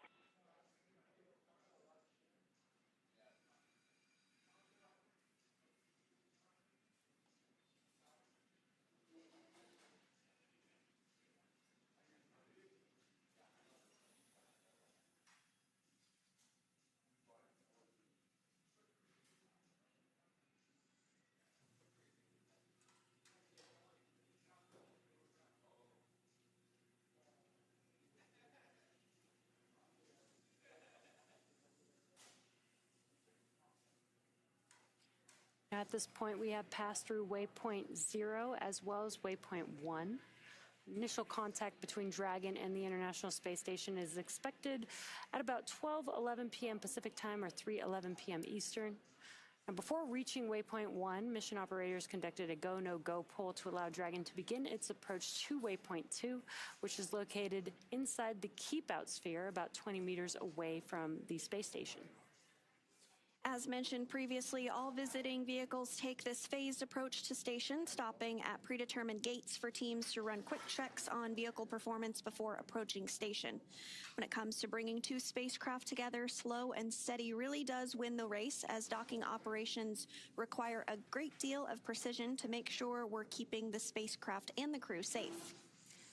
At the 20-meter distance from station's docking adapter, Dragon's approach will slow, and it will begin to align itself with the adapter to come in for the final approach. Dragon will first make initial soft contact with the adapter's soft capture ring, which will then retract to bring Dragon in for the hard capture sequence. As a further precaution, Dragon's soft capture system includes a set of rotary spring dampeners to lessen the force of the contact between the spacecraft and the station. So with that, let's check in with Leah Cheshire in Houston for an update on Space Station. Leah? Thanks, Sandra. Right now, the crew aboard station is preparing for the upcoming docking of Dragon. Again, we're expecting that just a little over 10 minutes from now. So everything is continuing to look good here on the space station side. Flight Director Brandon Lloyd just polled the rest of the room to make sure that we are all go, and Mission Control Houston is. NASA astronaut Chris Williams will be in the station's cupola using special software to track Dragon's approach and make sure it stays in its expected zones. He'll also be primed for the hatch opening procedure operations once Dragon is docked. So during these operations, he'll start by opening the large hatch on the Node 2 Zenith, that's the space-facing port, and give them access into the pressurized mating adapter. The crew will pressurize the vestibule, and that's the small space between the hatches on Dragon and the space station. Of course, this was previously, or currently still, exposed to vacuum prior to docking, so the crew will need to fill that with air and make sure its pressure is almost equal with the atmospheric pressure on Dragon and the space station. Chris Williams will use a small valve on the station's hatch to slowly introduce air into the station's vestibule. Now, flight controllers here in Houston will monitor and verify the pressure readings to make sure everything is leak-free before we get ready to open up those hatches. And this is, again, another slow and steady process, so it can take a couple of hours to complete. We are tracking docking coming up at 2:11 p.m. Central, 12:11 p.m. Pacific. It's followed by hatch opening about 4 p.m. Central, 2 p.m. Pacific. So we're going to round that all out with that welcome ceremony I discussed earlier as Crew-12 officially joins the Expedition 74 crew currently aboard the International Space Station. Again, everything is go from here in Mission Control Houston, so sending it back over to Hawthorne for docking. Dragon SpaceX. SpaceX Dragon on the big loop.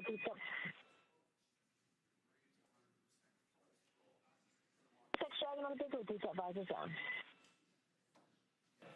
All right, SpaceX copies. Visors down, and I can confirm soft capture ring extension complete. We are not planning to hold at waypoint 2. We'll go through approach 2 prep. Copies. No hold at approach 2.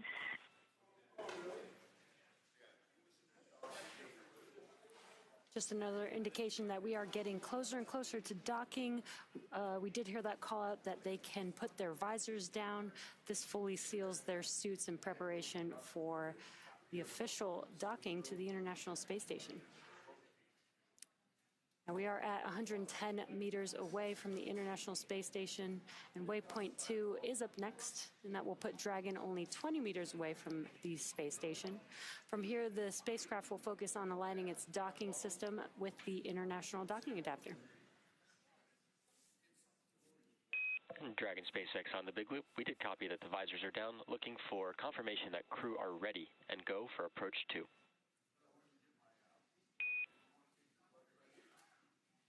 Crew is ready for approach 2.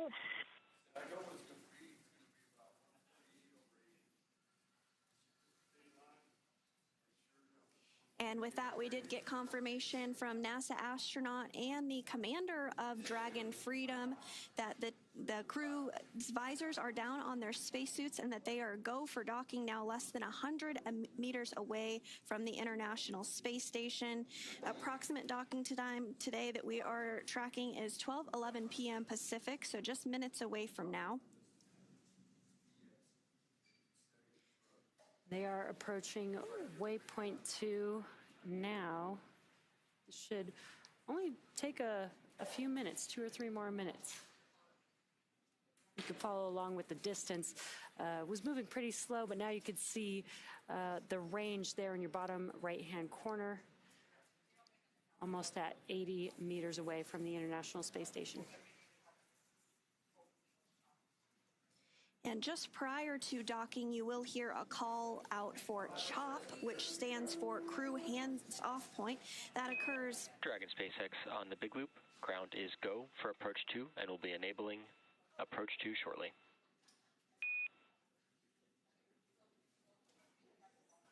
Copy, so. Again, that call out that you'll hear about 30 seconds before docking, called CHOP, is for the crew hands-off point. So any directions that would need to, any actions rather that would need to be taken would happen manually by the spacecraft autonomously versus manually by the crew.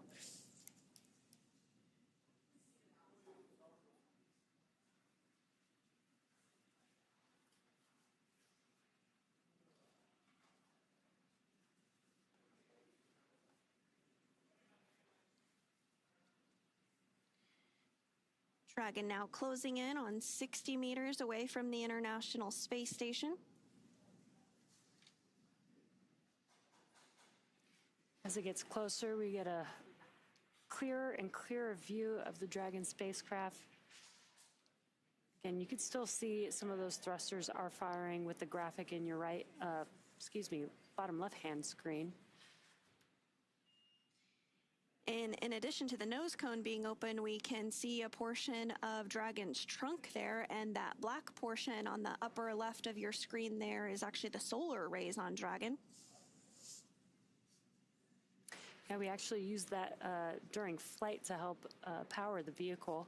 Once it's on station, though, we'll connect some umbilicals, and we will utilize the power from the space station for Dragon during its stay.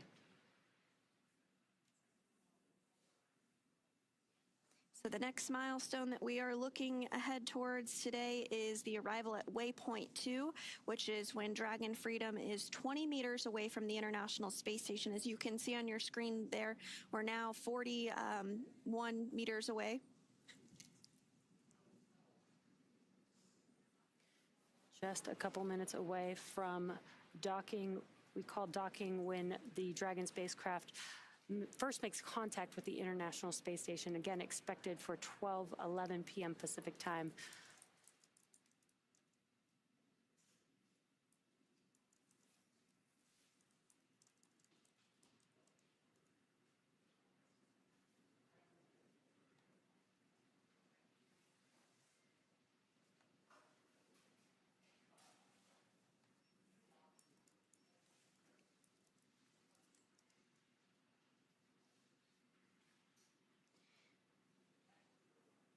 And now you can see in the bottom right-hand corner, that is the docking adapter.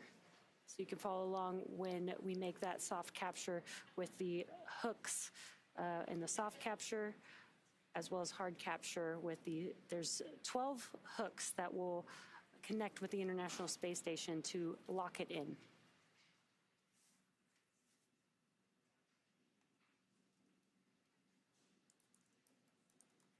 The range is now on your left bottom corner. We are just at waypoint 2, just about 20 meters away from the International Space Station.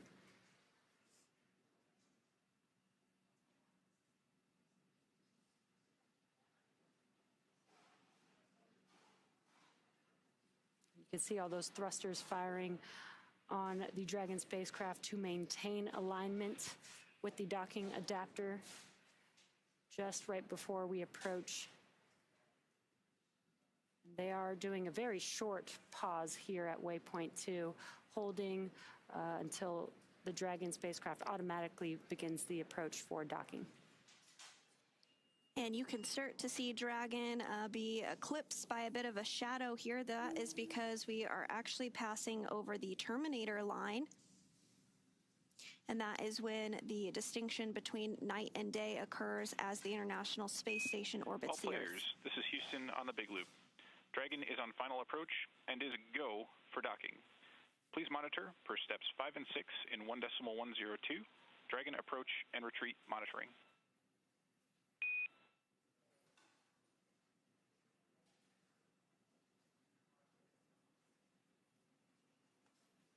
Station copies, monitoring step 5 and 6.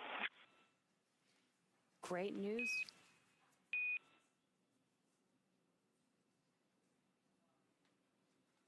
Great news. We did get that confirmation that we are go for docking. And that go coming from the Capcom, or going up to the crew rather, that is Capcom Jacob Lesarge. That was up to NASA astronaut Chris Williams, who is in the cupola as we speak, monitoring approach and docking, now nearing in on 16 meters away from the International Space Station. About 30 seconds prior to docking, we might hear the call out, or we will hear the call out for CHOP, which stands for Crew Hands Off Point. At this point, any aborts will have to be done automatically by Dragon. And the crew on board the space station can also send a retreat command to Dragon if needed. Dragon now 14 meters away from the International Space Station, closing in.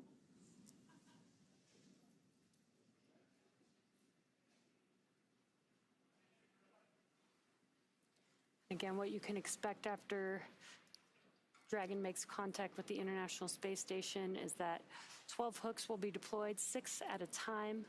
Once those have hard captured, we will attach umbilicals to provide power between Dragon and power and connections between Dragon and the International Space Station.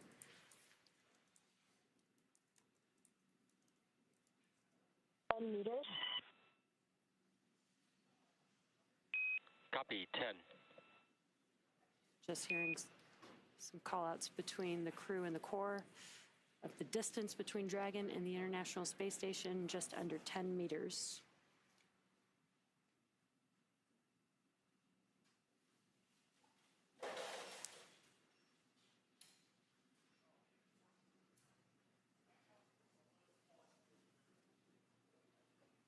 Closing in on 8 meters. We'll stand by for the call out of CHOP. That's that crew hands-off period.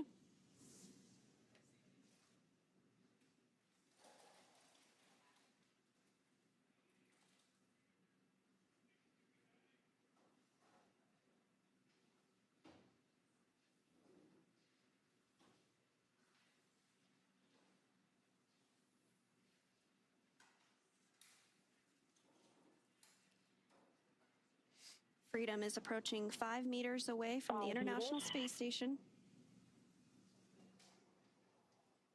Copy, 5.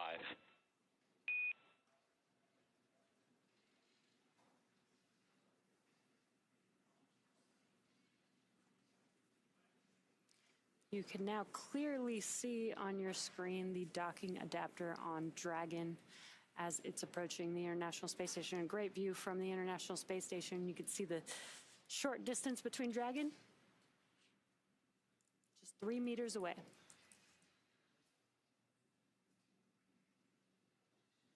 Meters. Copy, 2.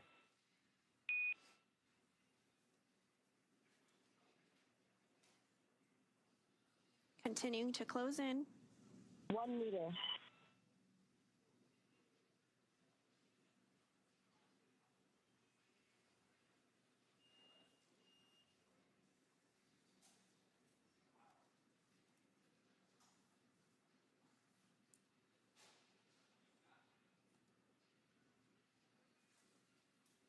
Dragon SpaceX on the big loop. Dragon contact and soft capture complete. Dragon copy. Soft capture complete. And contact confirmed. Dragon made contact with the International Space Station at 12:15 p.m. Pacific time, flying 277 statute miles over South Africa. And there are still a few steps to complete before Dragon is securely attached to station. We'll complete the soft capture ring retraction. And just a few minutes later, the hard capture sequence will begin. And about 10 minutes after that contact moment. Dragon SpaceX on the big loop. Ring retraction in progress. That was just a call out for that soft capture ring retraction, starting that sequence there. Again, about 10 minutes after first contact will be when Dragon hard docking is completed. That's when all 12 of the hooks on Dragon have connected with the International Space Station. And there are 12 hooks, but 6 will begin the process for capture at a time. Again, you can follow that. A little hard to see the graphic in your bottom right-hand screen there, but you can follow along with the hard capture docking sequence there on that graphic.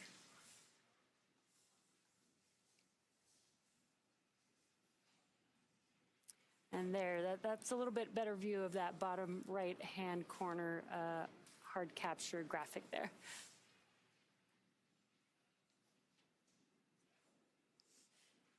And again, if you're just joining us, we did have a docking at 12:15 p.m. Pacific time while the International Space Station was flying over South Africa. Crew-12 did launch on February 13th at 2:15 a.m. Pacific time and is comprised of NASA astronauts Jessica Meir and Jack Hathaway, as well as European Space Agency or ESA astronaut Sophie Adenot and Roscosmos cosmonaut Andrey Fedyaev. And as you can see on your screen there, they are now docked to the Zenith port of the International Space Station. The soft capture system will now begin retracting to bring the spacecraft in closer for a hard capture, which is accomplished by deploying 12 hooks in 2 sets of 6.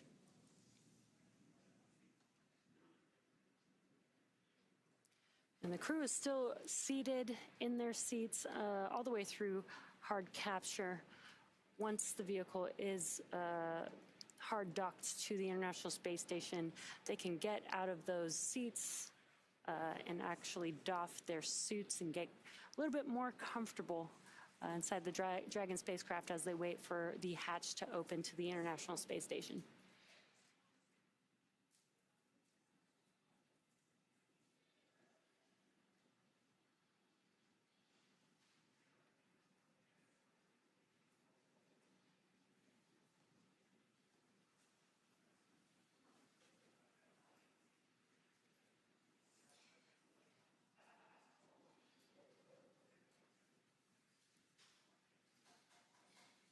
So Dragon soft capture system will now begin retracting to Dragon SpaceX on the big loop. Bring retraction complete. Docking sequence holding for MCS reconfiguration.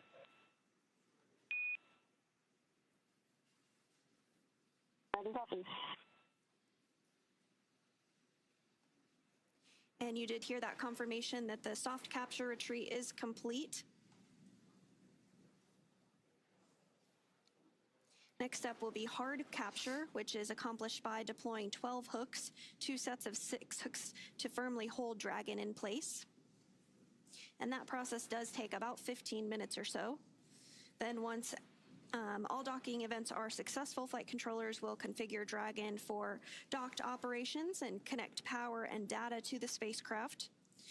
At that point, the crew will be able to get out of their spacesuits and set them up to dry and begin operations to get the hatches open and join the expedition crew on board the space station. That does include pressurizing the vestibule, which NASA astronaut Chris Williams will be primed to do, as well as a round of leak checks. And that does take about 2 hours before the hatches will be open today. Following that, we'll have a welcome ceremony before the crew goes into a safety briefing and begins to get up to speed and adjust to life on the International Space Station following their liftoff from Florida yesterday at 2:15 a.m. Pacific.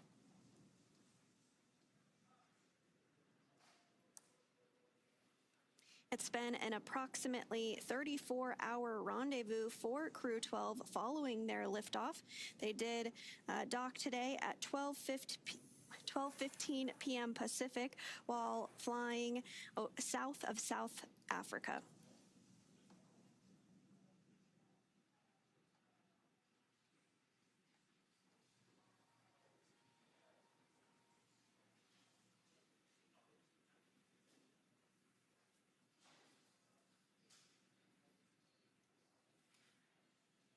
Now, as we're waiting for hard capture to complete, you're looking at a view on the left-hand side that is Mission Control here in Hawthorne, as well as on your right-hand screen, Mission Control Houston at Johnson's Space Center. The teams are still working in tandem together while the crew is still on board Dragon, but once that hatch is open and the crew can make their way onto the International Space Station, Johnson will take it from there.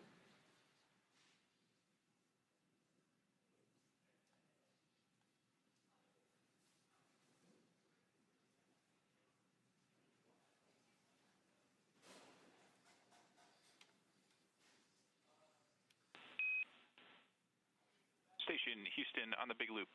MCS configured. We are proceeding with hook driving.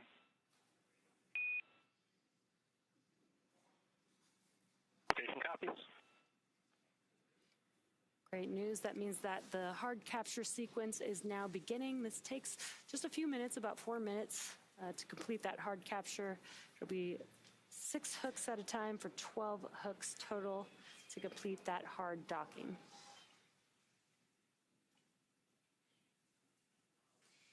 And we don't currently have views of Dragon and the International Space Station at this moment due to a handover between satellites, which happens from time to time and is expected. But on the left hand of your screen there, you do see Mission Control here in Hawthorne, California, as well as on the right hand of your screen, Mission Control in Houston, Texas. We still are in integrated operations where we have the big loop configured. That big loop is between both Mission Control centers in Hawthorne and Houston, as well as the crew on the International Space Station and the crew inside of Freedom, who just docked to the International Space Station about 8 minutes ago at 12:15 p.m. Pacific.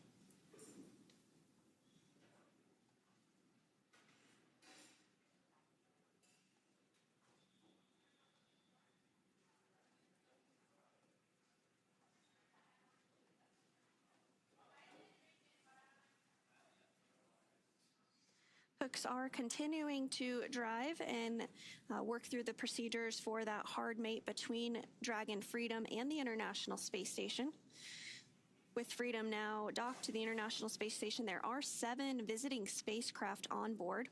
That includes NASA's SpaceX 33rd Cargo Resupply Mission, JAXA, Japan Aerospace Agency's HTV X-1, Northrop Grumman's Cygnus 23 spacecraft, the Roscosmos Soyuz MS-28, as well as 2 Roscosmos cargo spacecraft, Progress 92 and Progress 93.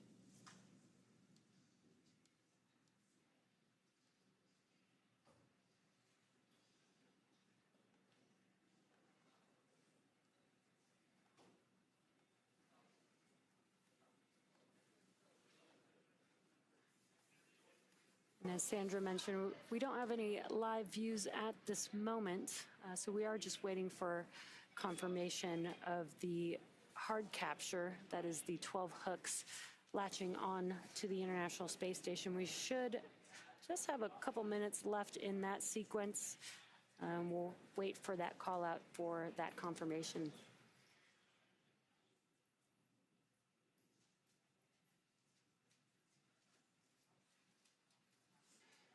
And once Crew-12 gets on board the International Space Station, they will complete some training as part of emergency procedures and get acquainted with their new home for the next 8 months. The key point of their mission is to conduct a variety of science experiments to help advance research and technology for future Moon and Mars missions and to benefit humanity back on Earth. Some of this research includes a study on pneumonia-causing bacteria that could help improve treatments here on Earth, as well as on-demand IV fluid generation for future space missions. They're also going to be working on an automated plant health monitoring investigation, as well as investigations of plant and nitrogen-fixing microbe interactions, which could help enhance food production in space, as well as here on the ground.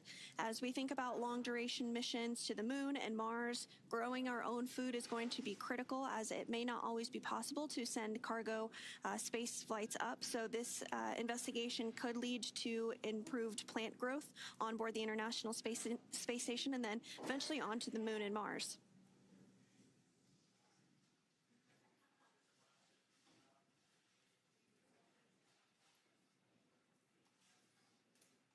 The first set of hooks is now closed, and the second set is traveling. SpaceX on the big loop, hard capture complete. And at this time, you are go to step into suit doffing.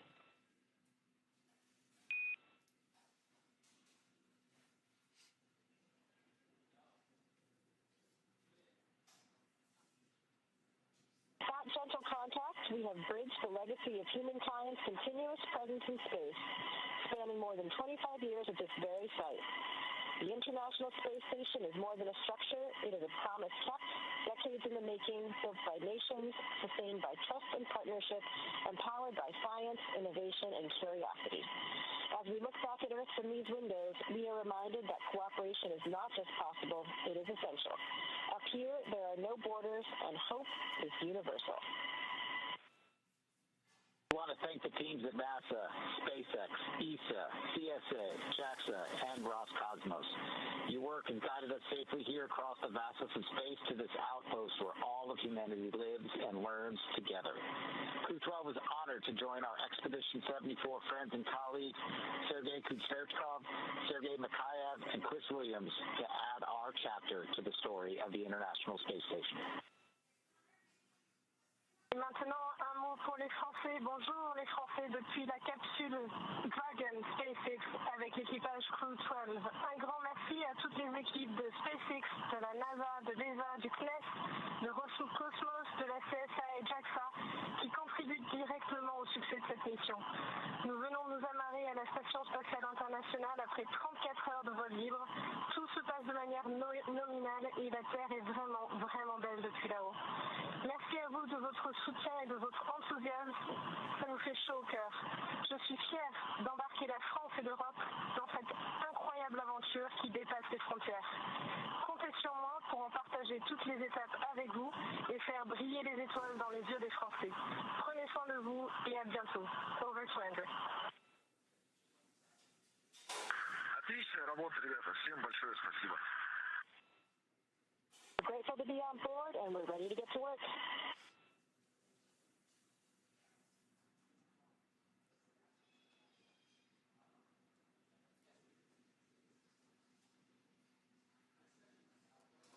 And those were some words from our Crew-12 crew that arrived to the International Space Station at 12 p.m. Pacific this afternoon. We did get confirmation as well that all of the hooks... Dragon SpaceX on the big loop. Good words there.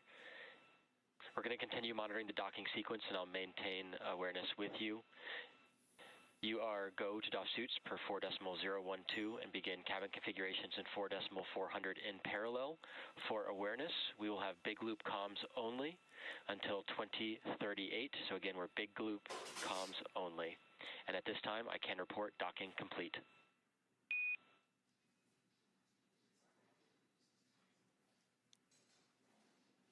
Docking complete and big loop comms only.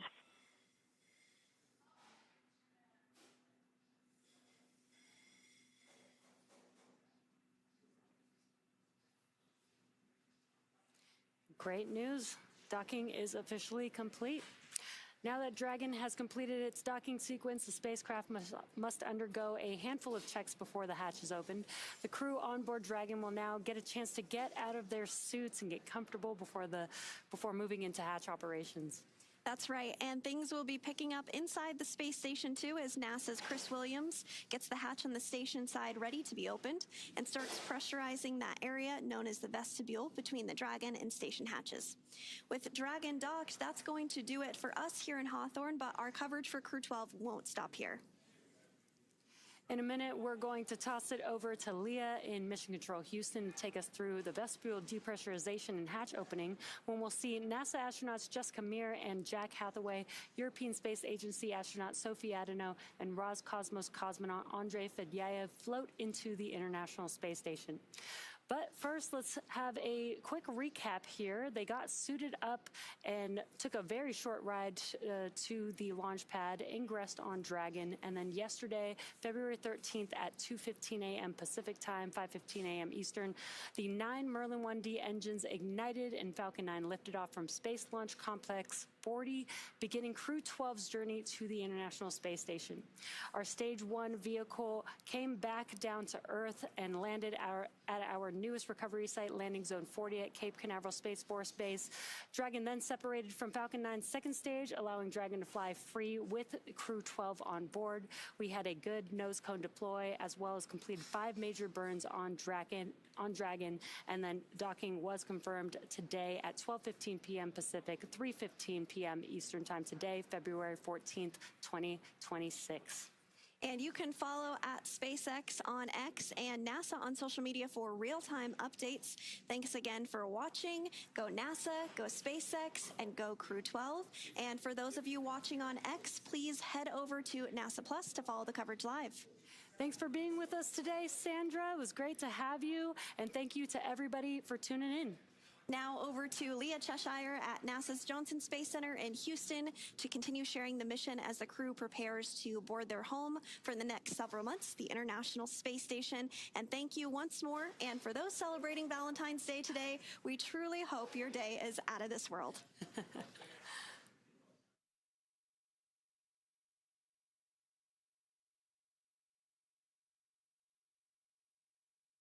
Happy Valentine's Day indeed here in Mission Control, Houston.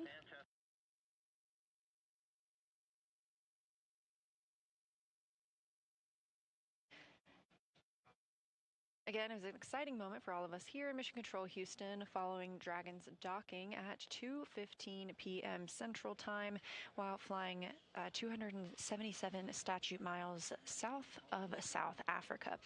With Dragon safely docked to the International Space Station, we're going to be welcoming that new crew of 4 crew members aboard shortly to conduct important science and research aboard the orbiting laboratory.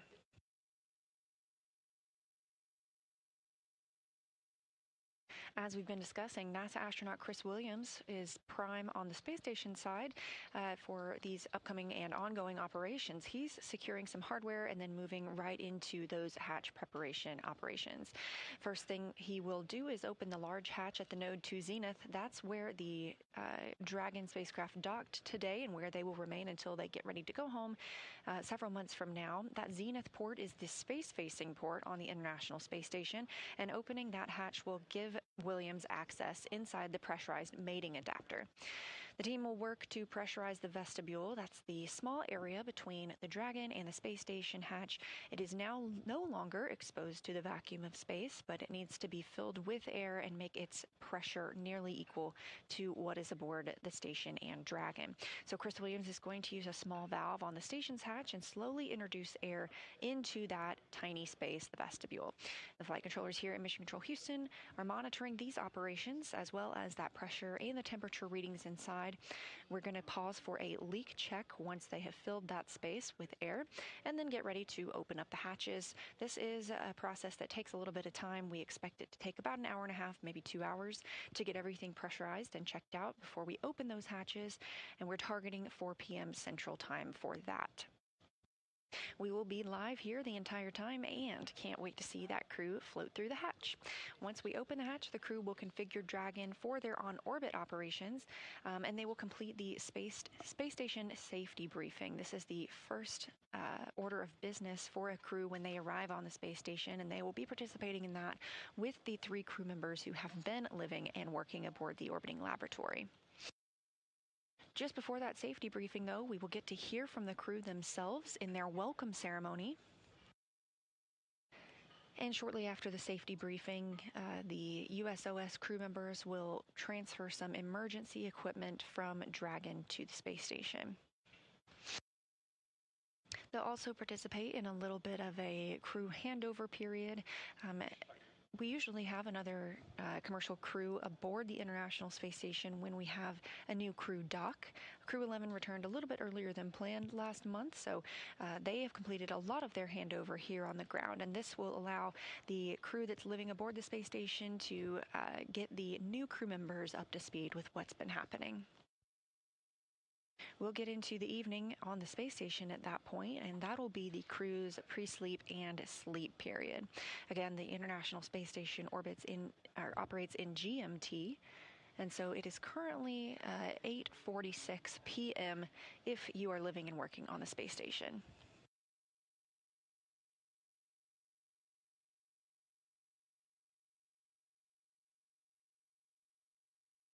Again, we're going to continue to provide live coverage of the remainder of the process through hatch opening and the welcoming ceremony from here in Mission Control Houston. In this view on your screen, NASA astronaut Chris Williams. He is the only NASA astronaut currently aboard the International Space Station, but that is about to change as he will welcome his crewmates Jessica Meir and Jack Hathaway.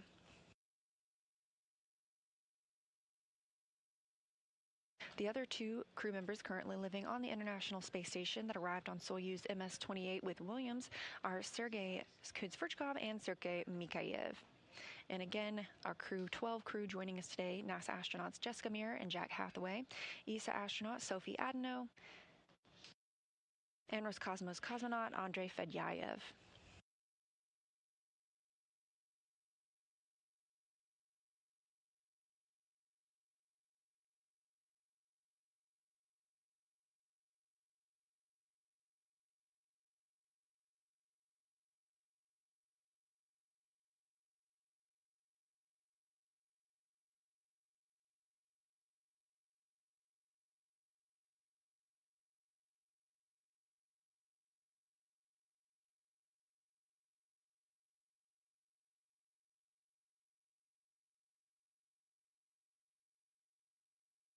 The Crew-12 crew joining today are going to be part of Expedition 74 on the International Space Station.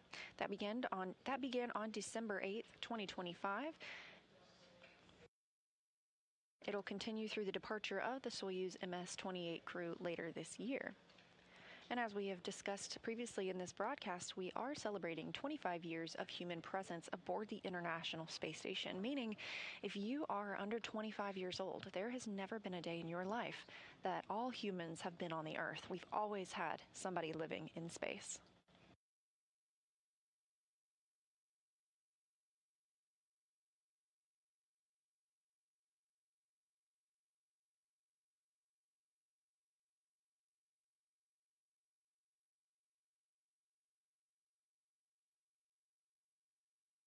NASA astronaut Chris Williams there in the center of your screen has started the vestibule pressurization process.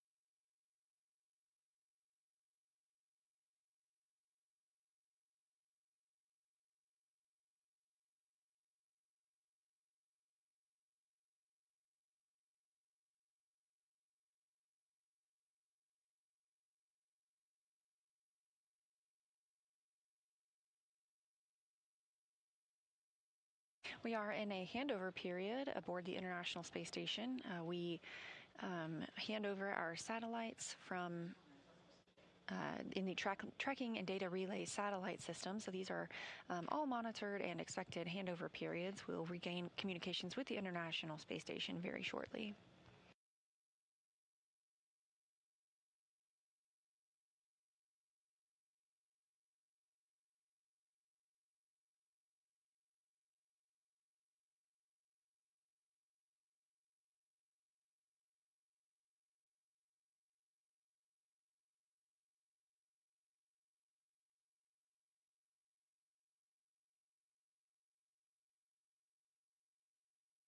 Time was 2040.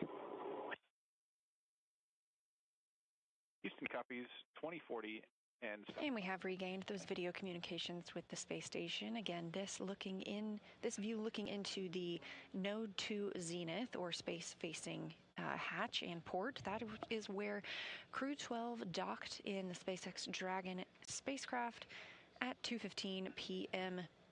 Central Time.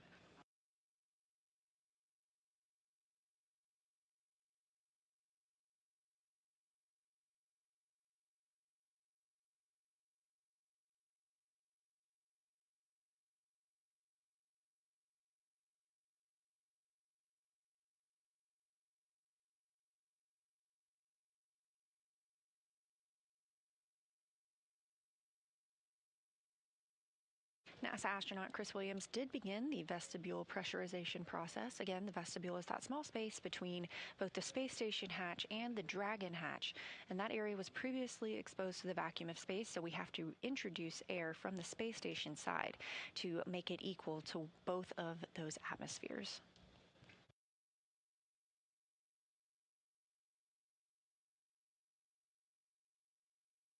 Throughout this time frame, the teams in Mission Control Houston have they pause for leak checks in this vestibule. Sometimes those can fluctuate based on temperature, or it can appear to fluctuate based on temperature. So these help us ensure that the atmosphere is leveled out once we have begun pressurizing that area.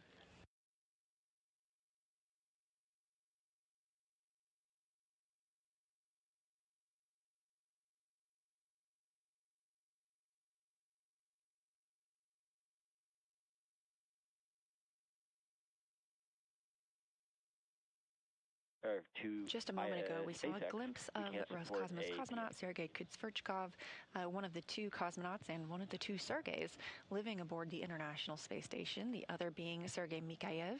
He is standing by also to welcome the new crew members aboard the space station.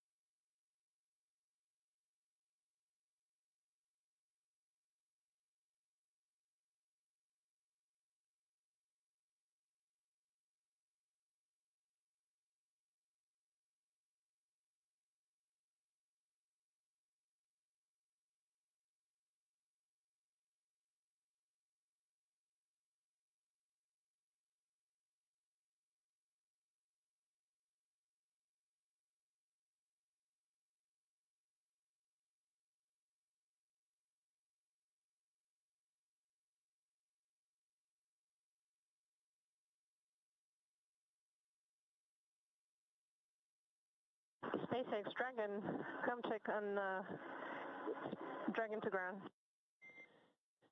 SpaceX has you loud and clear on Dragon to ground. Just wanted to offer the PMC if required.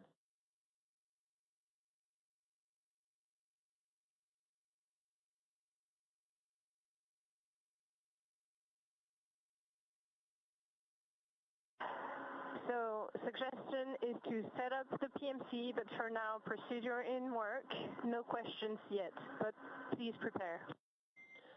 SpaceX copies. I'm going to go ahead and set up Dragon to ground private. Any comms that come from the cabin mic will be on Dragon to ground private, and so we'll just have that ready to go and be standing by for any questions. Dragon copy.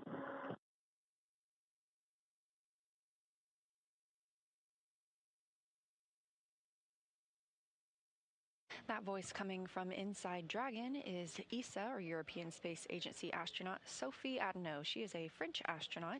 This is her first flight to the International Space Station. She is calling down to the core, the Crew Operations and Resource Engineer in Hawthorne, California. That is at SpaceX there, and that's who the crew aboard Dragon communicates while they are in that spacecraft. We have a similar role here called Capcom, the capsule communicator, but that is the person communicating with the International Space Station crew members. You heard Adenot mention a PMC. That's a private medical conference.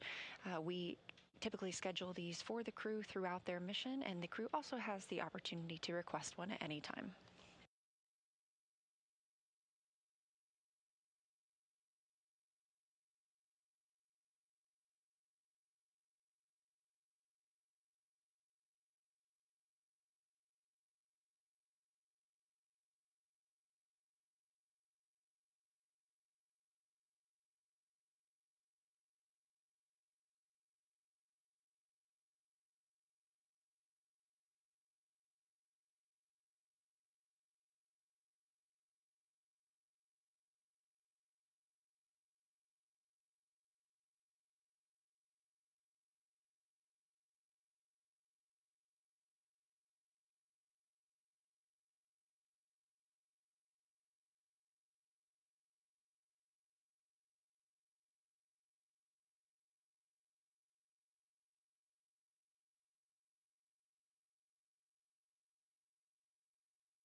Dragon SpaceX on the big loop for awareness.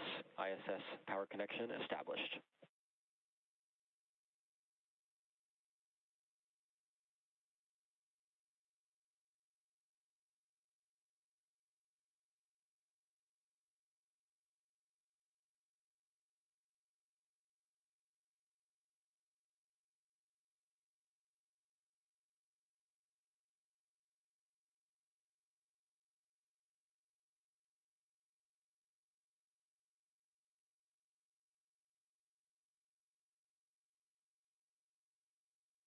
экипаж МКС ЦУПу Москвы в Канаде.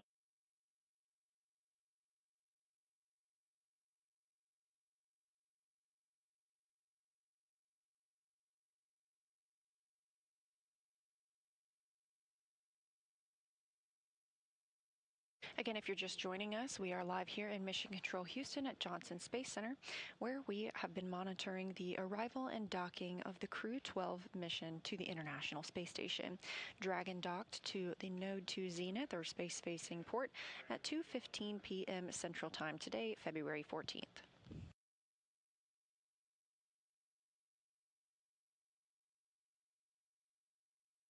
NASA astronaut Chris Williams is pressurizing the vestibule. He is the prime on the station side for these hatch opening operations. This pressurization process takes a little while, can take up to 2 hours before we see that hatch open from the Dragon side and see our new crew members fly through.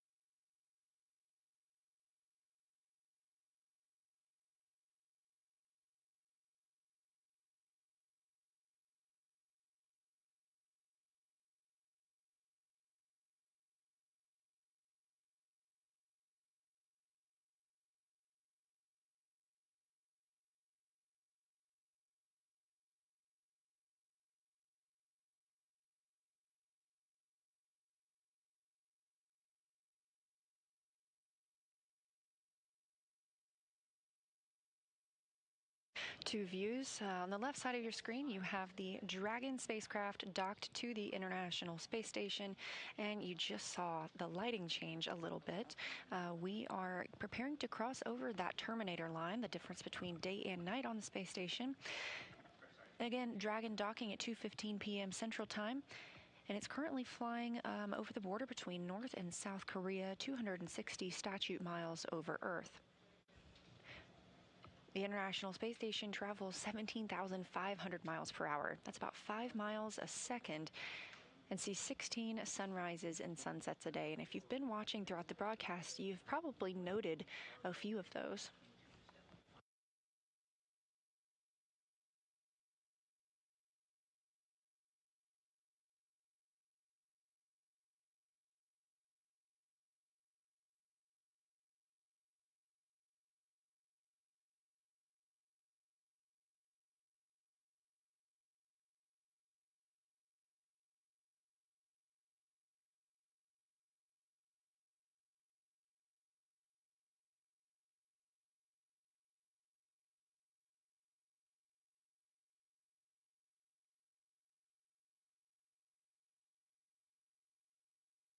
And on the right side of your screen, again, that is the interior of the Node 2 Zenith hatch.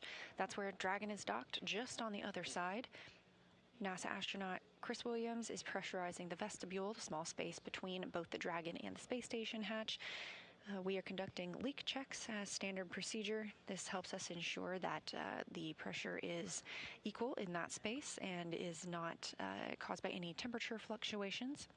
Once we have confirmation that the vestibule is pressurized, we will get into those hatch opening operations, and we'll see our new crew members enter the space station.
Now, as we continue with this vestibule pressurization and hatch opening operations, a little bit about the crew who just arrived on Crew-12 aboard SpaceX's Dragon spacecraft. Commander Jessica Meir spent a total of 205 days in space on her first space flight back in 2019. She was also part of the first all-female spacewalks with NASA astronaut Christina Cook. She holds a biology degree from Brown University. Next to her is the pilot, Jack Hathaway. He's making his first flight to space, and he is a Connecticut native. He earned a bachelor's degrees in physics and history from the U.S. Naval Academy. He has more than 2,500 flight hours in 30 types of aircraft, and he's flown 39 combat missions during several military operations. Serving as a Michelin specialist aboard Dragon is Sophie Adenot. She is representing the European Space Agency, also known as ESA. She's a French native and studied engineering and specialized in spacecraft and aircraft flight dynamics during undergraduate work in France and received her master's degree from MIT. This is also her first trip to space. Rounding out this crew is Roscosmos cosmonaut and mission specialist Andrey Fedyaev. As a major in the Russian Air Force, he has logged more than 500 hours in Russian aircraft, and it's his second flight to space. Back in 2023, he launched as a mission specialist as part of Crew-6, where he spent nearly 186 days aboard the International Space Station. Again, Crew-12 launching yesterday at 4:15 a.m. Central Time, making an approximately 34-hour rendezvous to the International Space Station, and docking today, February 14th at 2:15 p.m. Central Time.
We are in another satellite handover with the International Space Station and the Tracking and Data Relay Satellite System.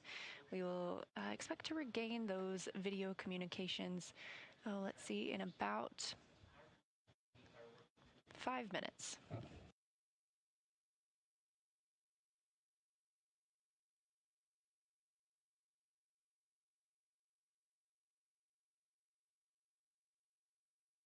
Again, this view in Mission Control Houston at Johnson Space Center as all flight controllers continue to monitor systems aboard the International Space Station.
45 minutes now since the Crew-12 crew docked to the International Space Station aboard SpaceX's Dragon spacecraft.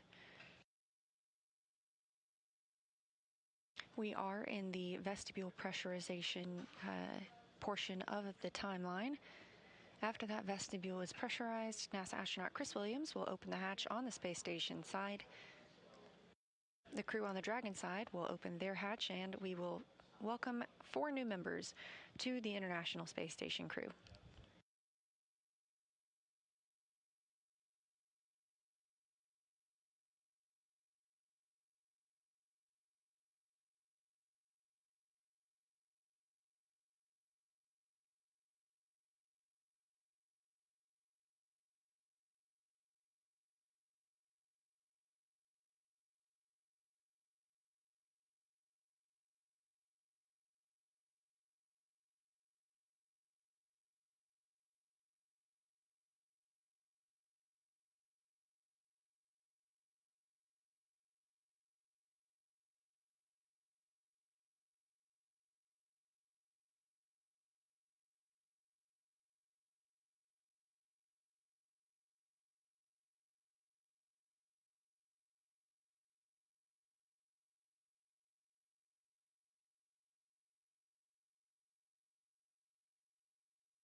We are celebrating 25 years of continuous presence on the International Space Station. While they are aboard the space station, Crew-12 will participate in more than 200 research and technology demonstrations. These include studies of pneumonia-causing bacteria to improve treatments, on-demand intravenous fluid generation for future space missions, automated plant health monitoring, investigations of plant and nitrogen-fixing microbe interactions that enhances food production in space, and research on how physical characteristics may affect blood flow during flight. The science that Crew-12 will conduct helps to directly advance research and technology for future Moon and Mars missions, but it also benefits humanity back on Earth.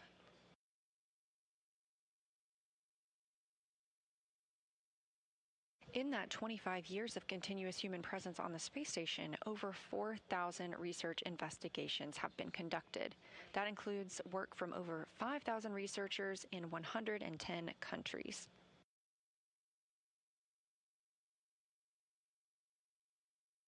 During that time, we've seen 1.5 million pounds of cargo delivered to the space station, and in some of that includes 20,100 packages of food delivered.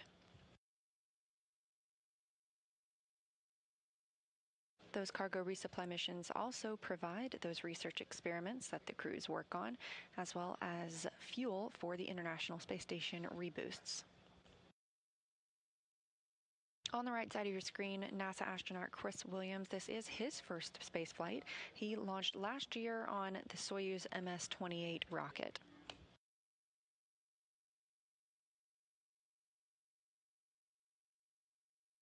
As you can see him in that Node 2 Zenith hatch, he is checking the CTBs, or the cargo transfer bags.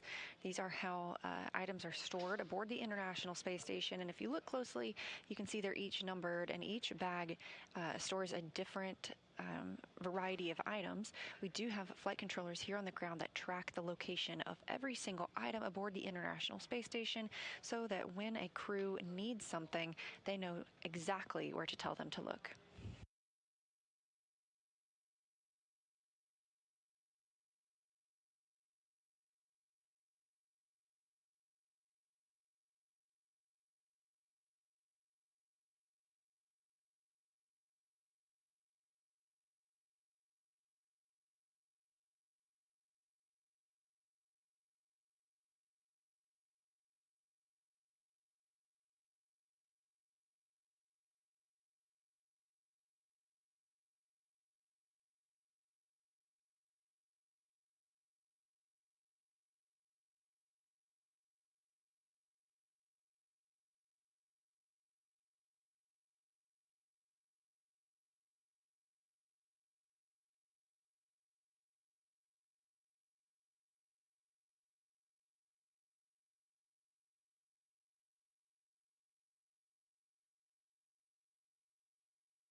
Again, if you're just joining us, we had Crew-12 dock aboard their SpaceX Dragon spacecraft to the zenith or space-facing port on the International Space Station at 2:15 p.m. Central Time today, following an approximately 34-hour rendezvous after their launch yesterday morning at 4:15 a.m. Central Time. We are in the process of pressurizing the vestibule, that space between the Dragon and space station hatch. That was previously exposed to vacuum, so we have to introduce air from the space station side to make sure that the pressure equals out with both of these spacecraft. This process can take up to 2 hours. NASA astronaut Chris Williams is working this on the space station side. And we're standing by as they continue this process. We're expecting hatch opening at approximately 4 p.m. Central Time. We are in another satellite handover from the tracking data and relay satellite systems, and we expect to regain that communication shortly. This is Mission Control Houston and all of the flight controllers monitoring the mission today.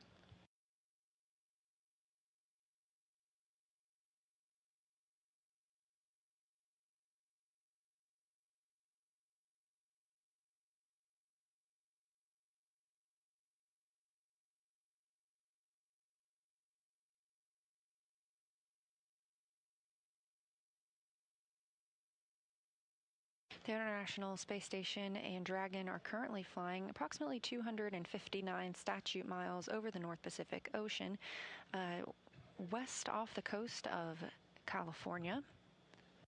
They are in an orbital daytime, and you can see the International Space Station with your naked eye if you just know when to look. So if you look up Spot the Station on nasa.gov, you can type in your location and receive updates whenever the International Space Station will be visible to you at dawn or dusk.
SpaceX Dragon for suit drying. Go ahead for suit drying. Just letting you know, we started an hour clock timer about 5 minutes ago. All right, SpaceX copies on the big loop. Suit dry start time, I see that at about 21:08 UTC.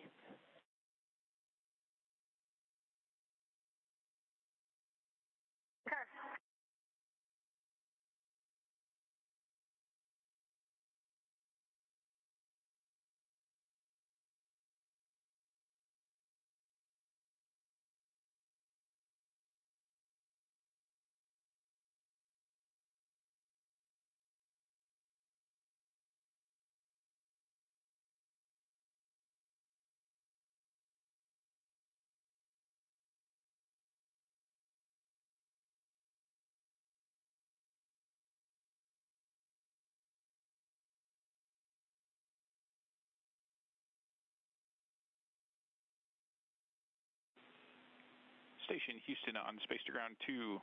Chris on the big loop for the hatch open. Station's with you on space to ground 2. Hey, Chris, whenever you're ready, we are ready now for you to execute procedure 2.102. That's Crew Dragon arrival, part 2, step 3, go. We expect equalization to take 4 minutes.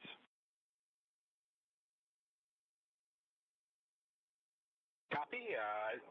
Executing part 2 and go, and copy 4 minutes.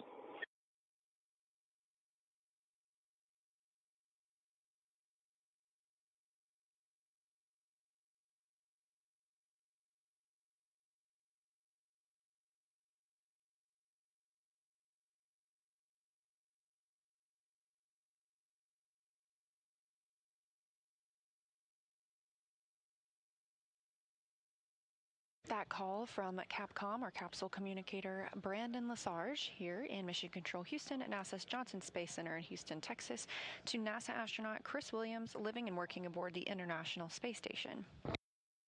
Williams is prime for the hatch operation procedures today, and Lesarge calling up that the vestibule leak check is complete.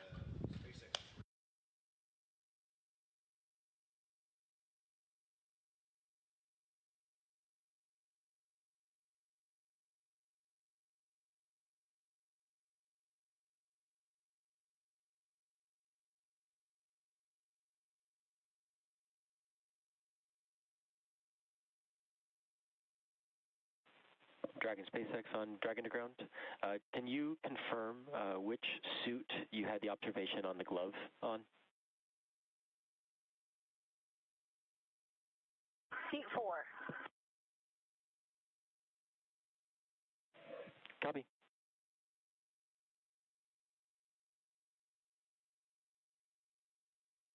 And that call from the Corps in Hawthorne, the crew operations resource engineer, to the crew aboard Dragon, asking about a glove that the crew called down about earlier during suit leak checks. Houston on the big loop. Wanted to pass you some big picture words on status. The vestibule leak check inside of station was good. The Node 2 Zenith hatch is open, and Chris is currently working on the rest of the procedure to open the APAS hatch.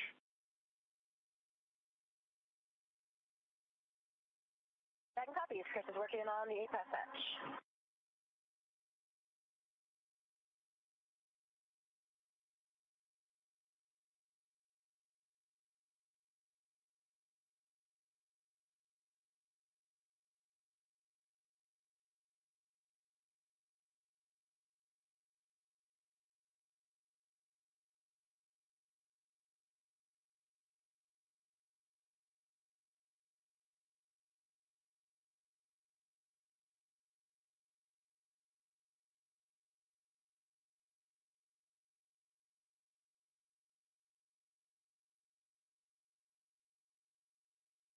SpaceX Dragon on the big loop. SpaceX on the big loop.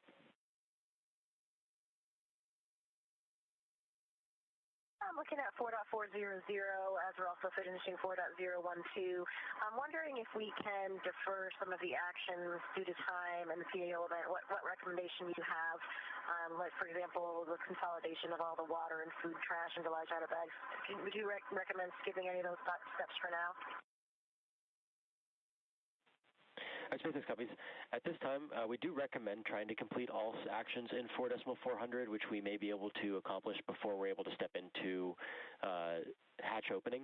So I would like to prioritize trying to accomplish sections 2 and 3 if possible. Okay, we'll do that.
A lot of communications going to and from the International Space Station as well as to and from Dragon.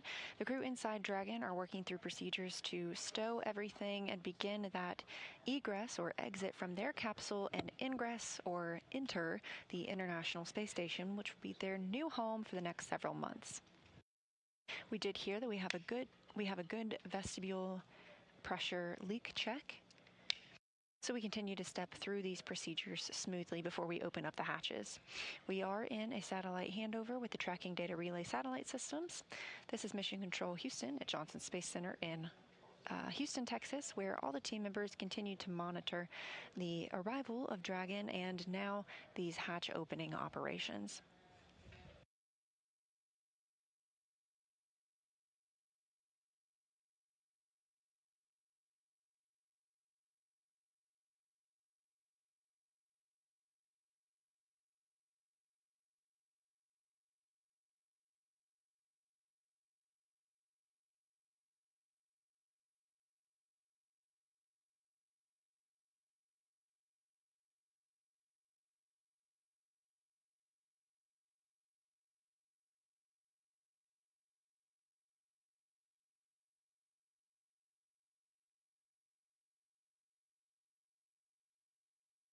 And if you're just joining us, it's been a little over an hour now since Crew-12 docked to the International Space Station. Again, that docking. Dragon with a question.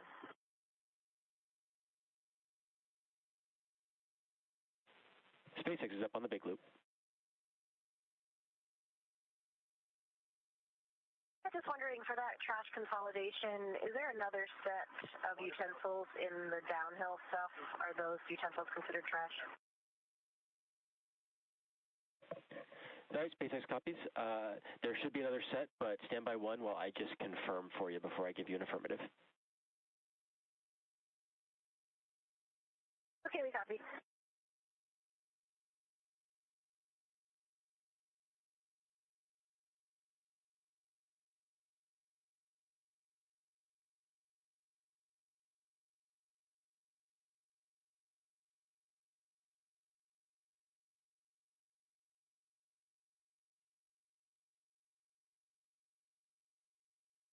Now a view from both sides of the spacecraft that we are monitoring today. On the left, you have Dragon docked to the zenith or space-facing port of Node 2 on the International Space Station.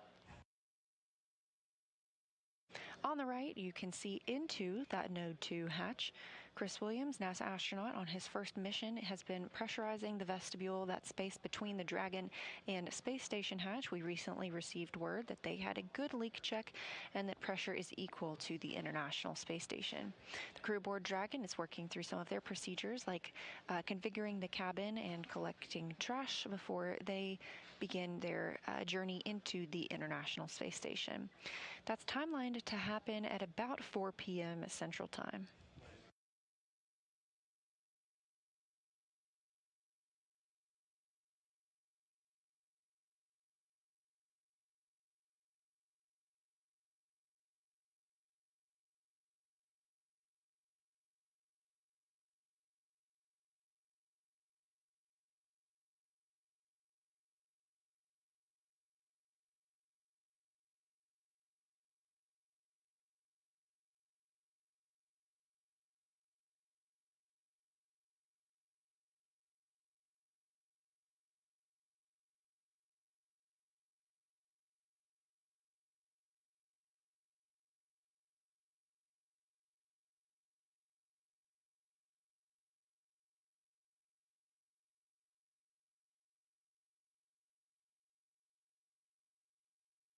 SpaceX Dragon, ready for the inventory.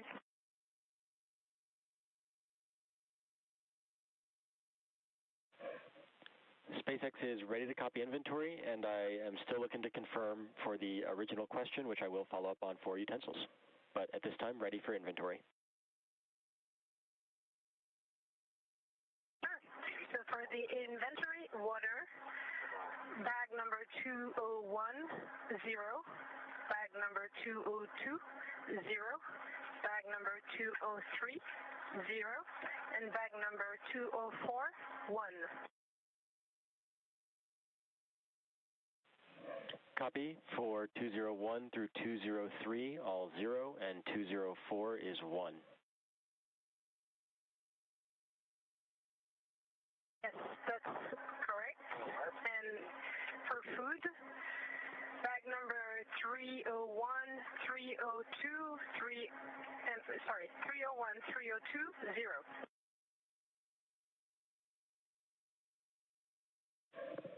All right, SpaceX copies. 301, 302 are both 0 for food. Affirm, and for food again, 304, 303, 1.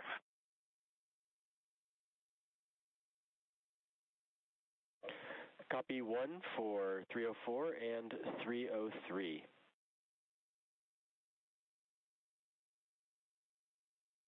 That's good words.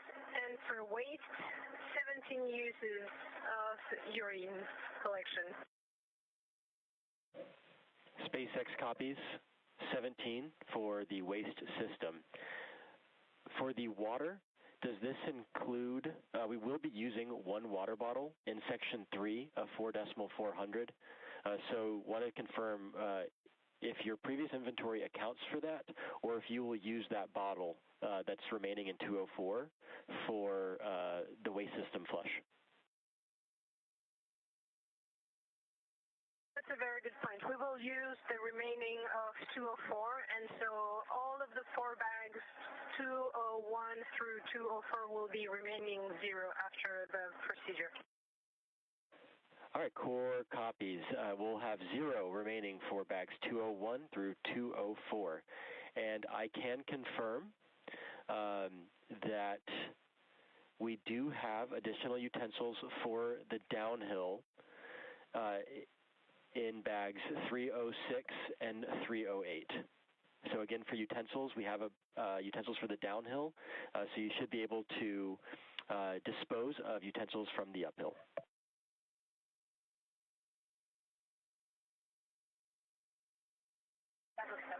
Copy.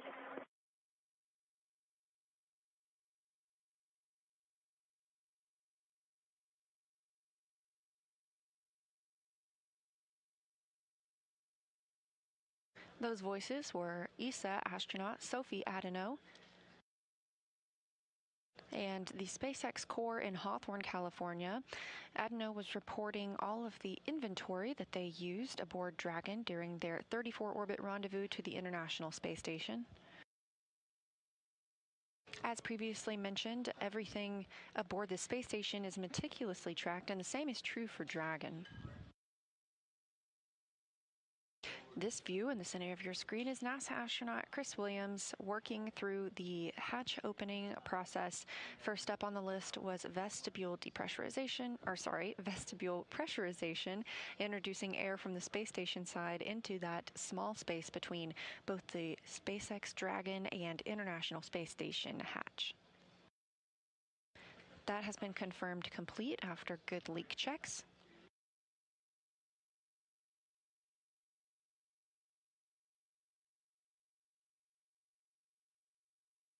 Again, we had docking today at 2:15 p.m. Central, and we are expecting hatch opening at about 4 p.m. Central.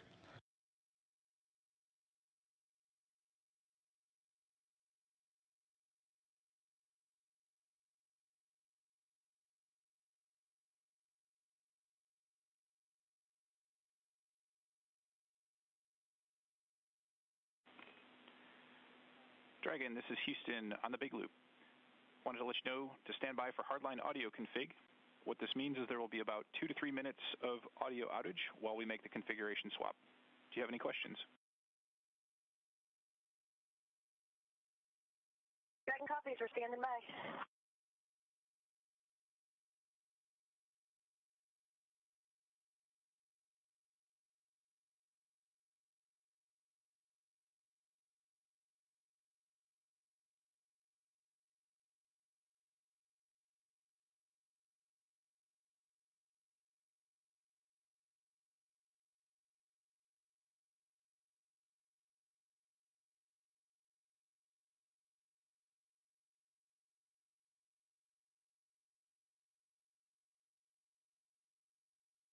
As you heard that call to the crew from Houston Mission Control to the crew aboard Dragon, we have been using the C2V2 Common Communications for Visiting Vehicles link. It's an audio loop.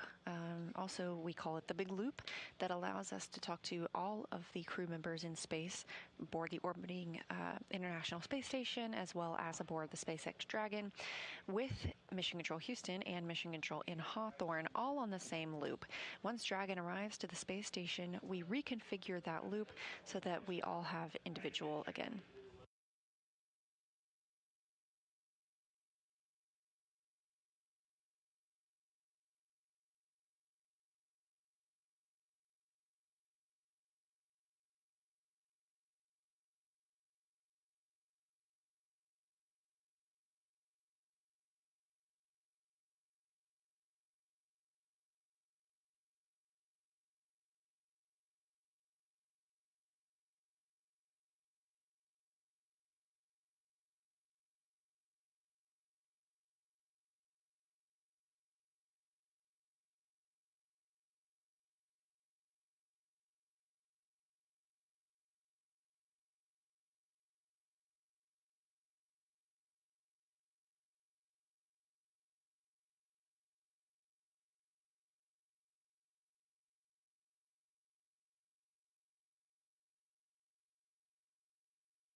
Copy that, Chris. At the moment, we want to recommend just hanging tight for a little bit longer. Otherwise, it might take some force by using your feet on the side and that sort of thing. But recommend stand by another few minutes.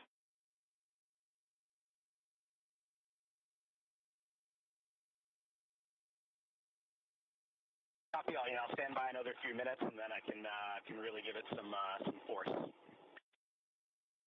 Copy. And naturally, our inclination is to want to check to make sure that the APAS or the valve there is still open too. Affirm. Valve is open and the rollers are retracted. We copy. Thank you. Communications between Jacob Lesarge, the Capcom here in Mission Control Houston, and NASA astronaut Chris Williams, you see on your screen, on the International Space Station. With the vestibule pressurized, we are letting that level out before he attempts to open the APAS hatch. That helps make it a little bit easier to open that hatch. Requires a little less effort once that has leveled out with the pressure aboard the space station.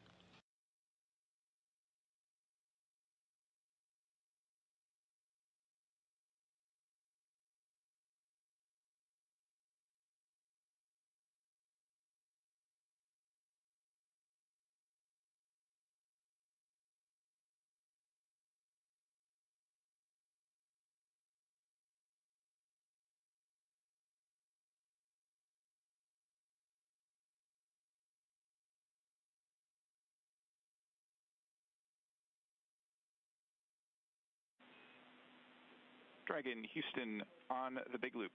Com check, hardline audio reconfig is complete. We've got you loud and clear on hardline. We have you same. Sounds good.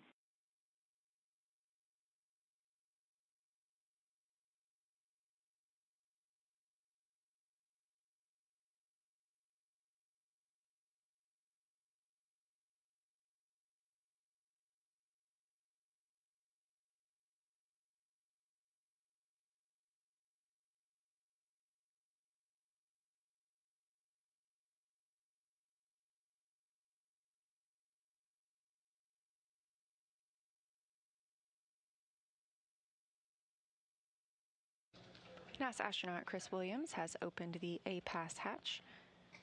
That exposes the vestibule that he was previously pressurizing, and through that vestibule, is the SpaceX Dragon spacecraft with the awaiting 4 Crew-12 crew members. Is with you on the Big Loop. Again, their docking coming at 2:15 p.m. Central today. We've got all of it out and just temp stowed right now. Is this coming into station with us now? We're just leaving it temp stowed. Is that the plan?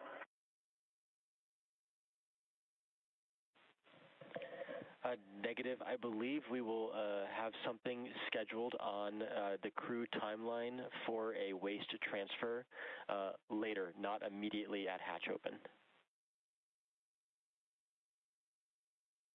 Okay, so that trash that we have in large outer bags should just kind of be temp stowed on Velcro, hanging out in the capsule for now. Affirm for now. We're not gonna transfer any waste yet.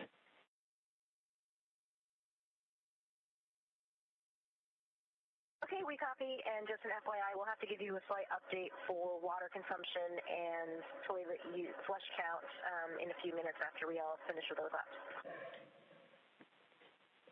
Copy that. Yes, I was tracking that in section 3 for that updated count. And then I have a follow-up on the photos for the suit glove when ready to copy.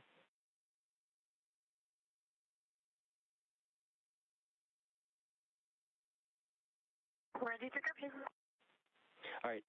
If it is possible and they are accessible, it is allowed to airdrop the photos from the tablet to the SpaceX iPhones, which are in Dragon.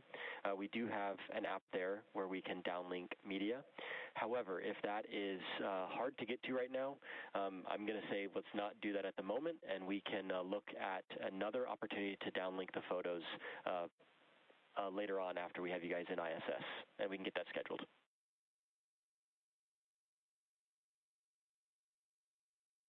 Copy, and if you want, we can even turn on a SpaceX phone and take the pictures directly with the SpaceX phone. Yeah, Affirm, if that's easy to do right now, let's go ahead and take those photos with the phone, and then we'll look for a future opportunity to get those downlinked to us. Sure, that's easy to do. We'll do it right now. All right, thank you. Houston, station on space to ground 1. APAS hatch is open and no condensation observed. Copy, Chris. We understand the APAS hatch is open and understand you're not seeing any condensation. Just for awareness for future calls, we're going to put you to the big loop, if that's okay. Copy that. Yep, switching to 2. You got it.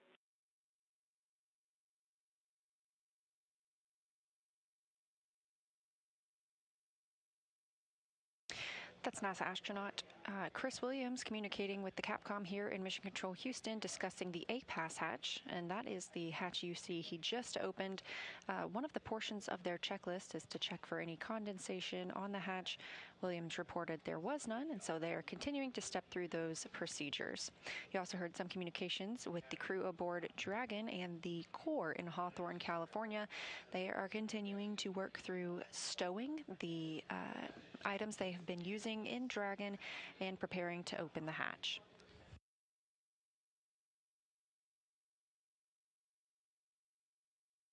Williams has just removed the docking target that's on the APAS hatch. This is what is used aboard a Dragon spacecraft when preparing to dock to the International Space Station.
Dragon SpaceX, over hardline.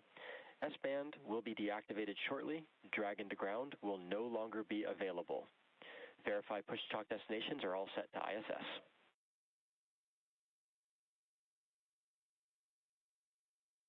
Dragon copies.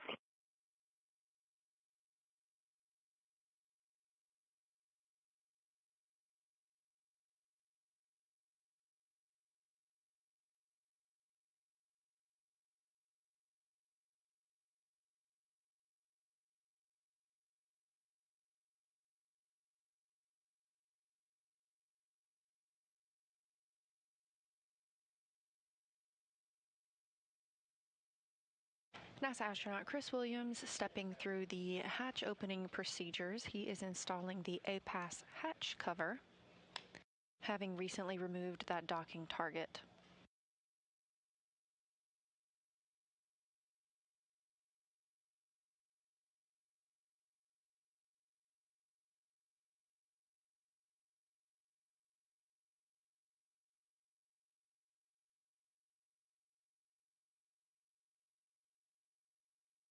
Once this cover installation is complete, we will see Williams route some ducting through the hatch.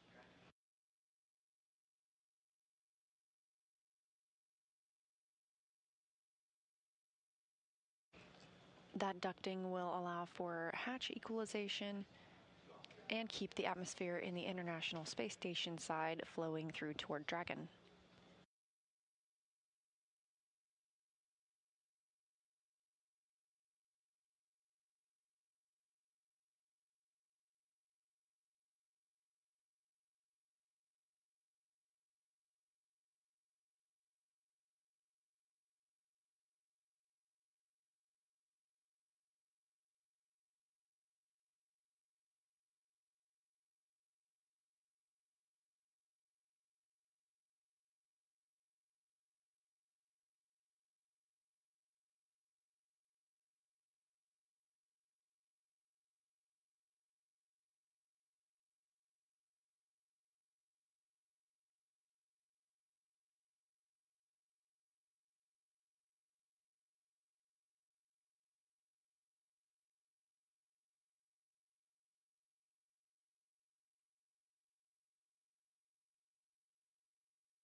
Houston, SpaceX.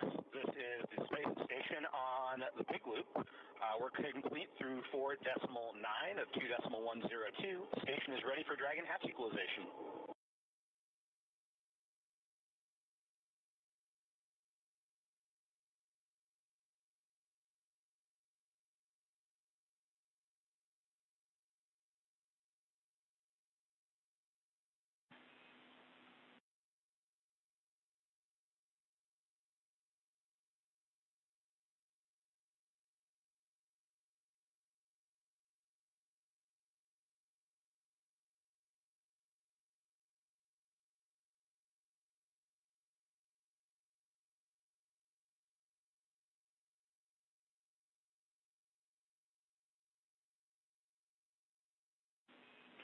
Chris, Houston on the Big Loop. Dragon is still working on hatch equalization procedures. Expect another maybe 10 minutes until we're ready for equalization. Station copies all. We're standing by.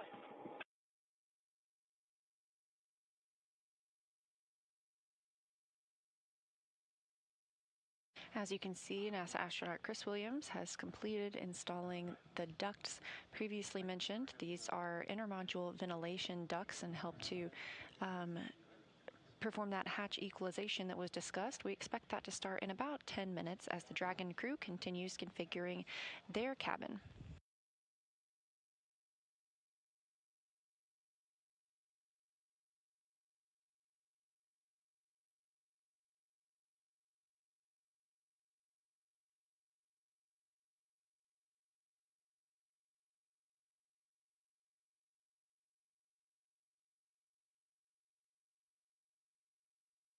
An hour and a half now since Crew-12 docked to the International Space Station at 2:15 p.m. Central Time. We are timelined to see hatch opening in around 4 p.m. Central. The International Space Station and Dragon are currently flying about 267 statute miles over the South Atlantic Ocean and just entering an orbital nighttime.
This is Mission Control Houston. A view on your screen now of Sergei Mikhaev aboard the International Space Station, one of the two Sergeys living on the space station, joined by NASA astronaut Chris Williams. Williams has been working to configure hatch operations as we prepare to welcome Crew-12 aboard the orbiting laboratory. The crew aboard Dragon is still working through their checklist to ensure they're ready to enter the International Space Station, which will be their home for the next several months.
This is Mission Control Houston, continuing to monitor the arrival of Crew-12 to the International Space Station, which will increase the number of people living and working on the orbiting laboratory from 3 to 7. That docking occurred today at 2:15 p.m. Central Time, following an on-time launch yesterday morning at 4:15 a.m. Central Time.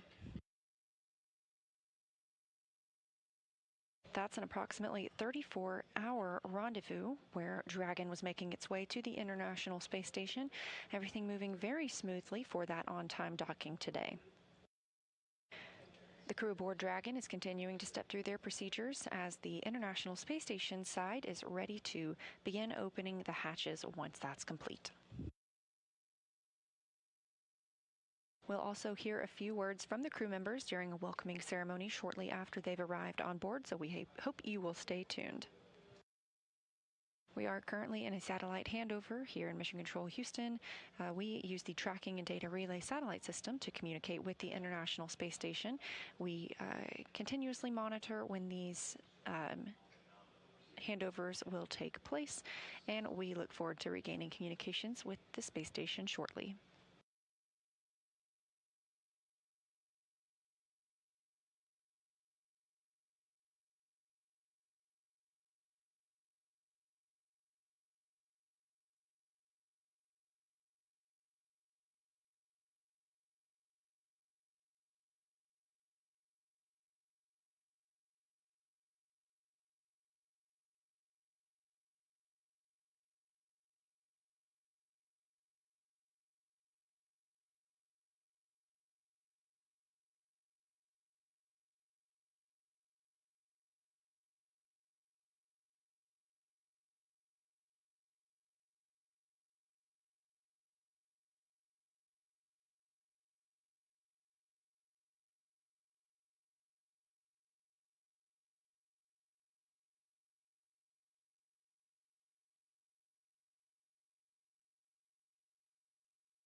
Dragon for inventory.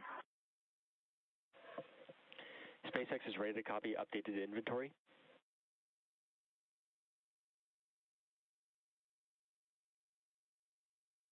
We've got the waste system rinse running right now, so that'll be an additional 3 flushes, and there's no water remaining from locations 11 and 12.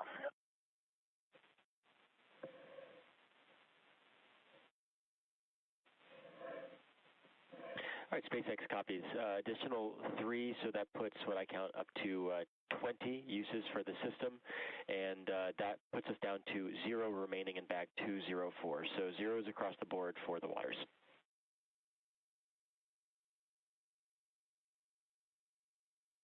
Affirm.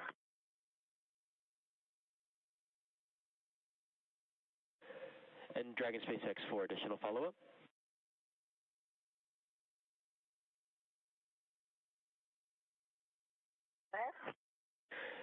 Looking to get in sync with where you are in 4.400. Are we complete through section 2 with section 3 now in progress for the waste system flush, or are we complete up until the waste system flush, which is in progress now?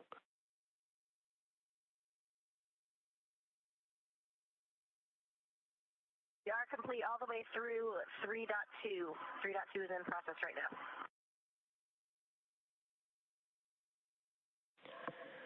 All right, SpaceX copies. For awareness, when you do step into Section 4, so when you've completed all remaining actions in Section 3, we have already gotten the call in 4.1. So we'll just be looking for your readiness for hatch equalization when you get into Section 4. How copy?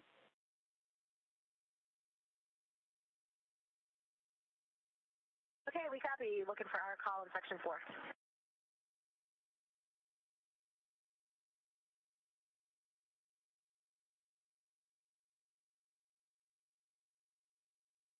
All right, SpaceX copies. Thank you. Yeah, that's the contact SpaceX instruction in 4.1.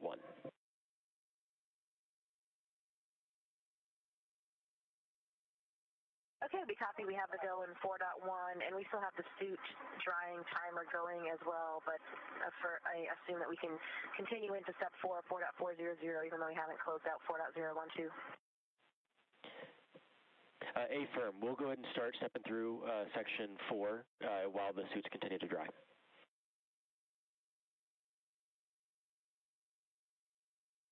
I can copy.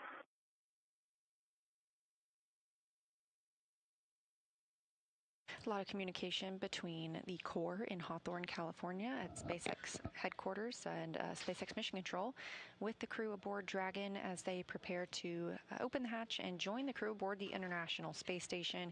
Just confirmed that they have doffed their suits and are drying those. They've had an opportunity to change before they enter the space station. In this view, you see Sergei Mikhaev and Sergei Kutsverchkov, both of Roscosmos, and at the bottom of the screen, NASA's Chris Williams, who has been prime for bringing the Crew-12 crew into the International Space Station today. These 3 have been living and working aboard the space station since their launch on Soyuz MS-28 last year, and they have been the only 3 on the station since Crew-11's departure last month.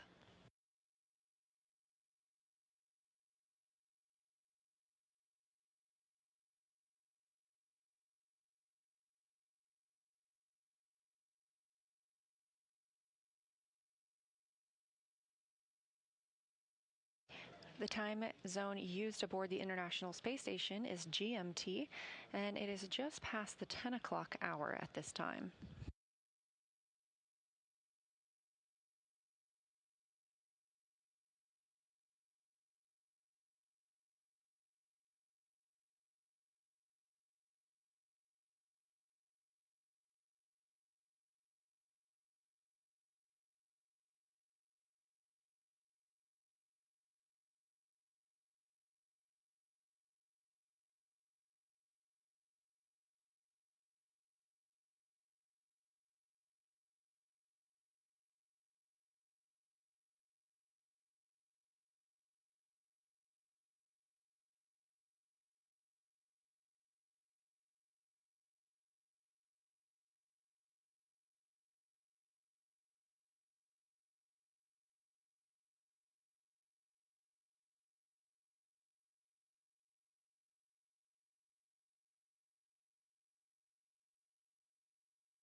SpaceX Dragon.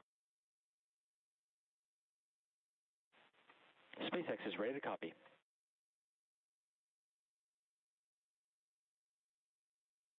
With you in 4.1. All right, SpaceX copies. The ISS crew has reported that they're ready for Dragon hatch equalization. Can you confirm that Dragon is ready for hatch equalization?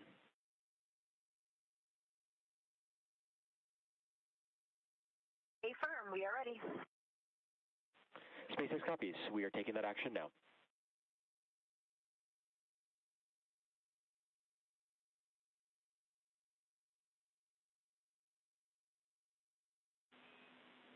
Station and Dragon, stand by for equalization. It is expected to take 4 minutes.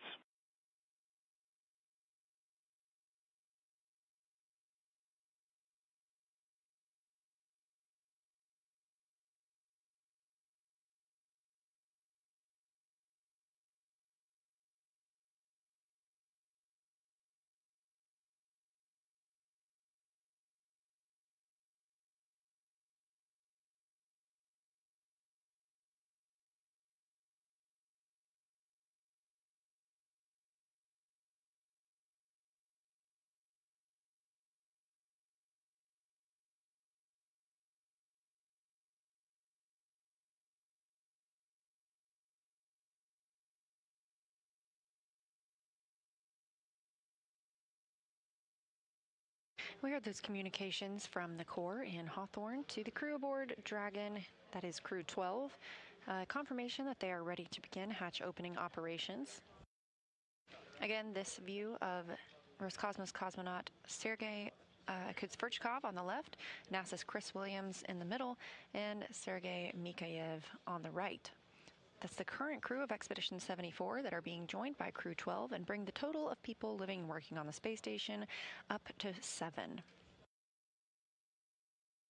As you can see, it appears that they are looking up. That's the direction toward the Node 2 Zenith, or space-facing port. Node 2 Zenith is where Crew-12 docked today, and that coming almost 2 hours ago, 2:15 p.m. Central Time.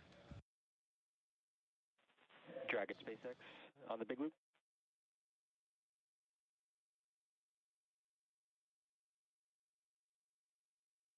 Go ahead. I'm looking for your go that I can remove the current video director override phase that's had been set to exterior only, if I can bring it back in on board.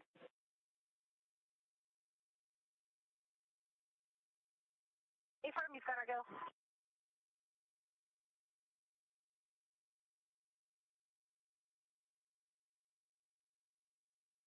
As you can see, these three are pretty clearly excited to document their new crew members joining them.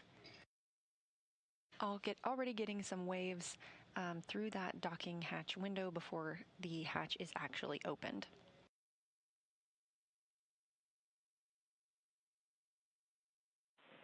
Dragon SpaceX, we are back on board with cameras.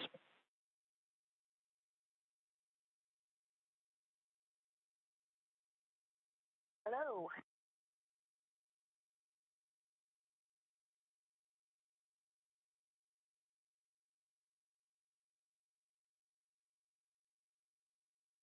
Currently, the teams are allowing some time for the pressure in the Dragon cabin to equal out with the pressure that's currently in the vestibule. Once those are equaled out, we will see them open that hatch and join Expedition 74.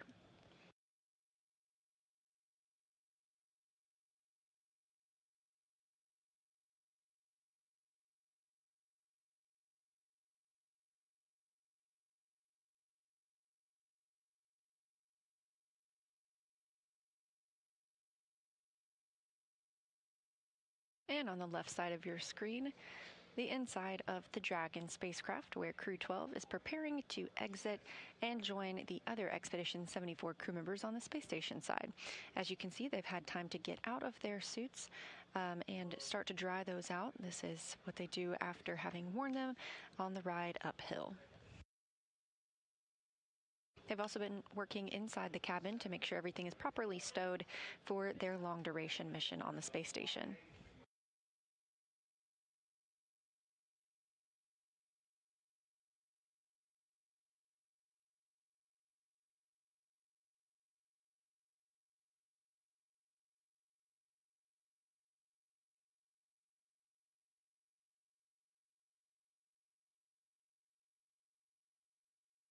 the view from inside Dragon now showing you the view from the pilot and commander seats. Of course, they are no longer in those spacesuits, but you can see Sophie Adenot and Andrey Fedyaev down towards the lower portion of Dragon.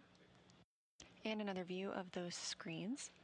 Those are the screens that the crew uses to monitor during the flight to the space station.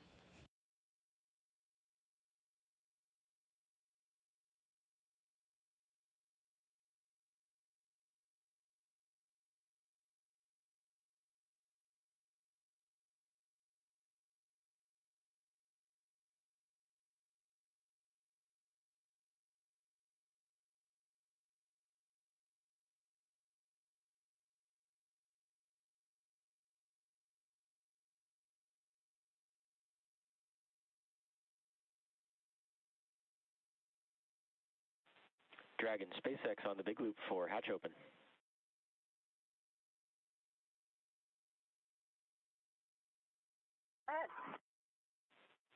You are go for hatch opening per the decal,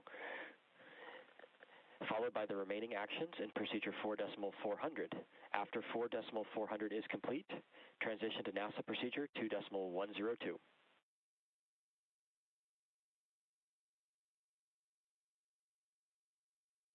Okay, we copy that. We're go for 4.4. We'll finish out step 4 and go into 2.102. And can you confirm we should complete all those steps? Is that going to be before the PAO event, or will we do the PAO event and come back to do that?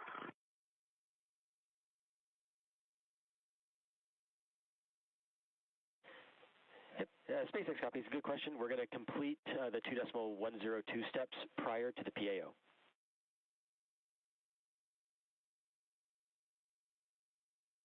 Copy.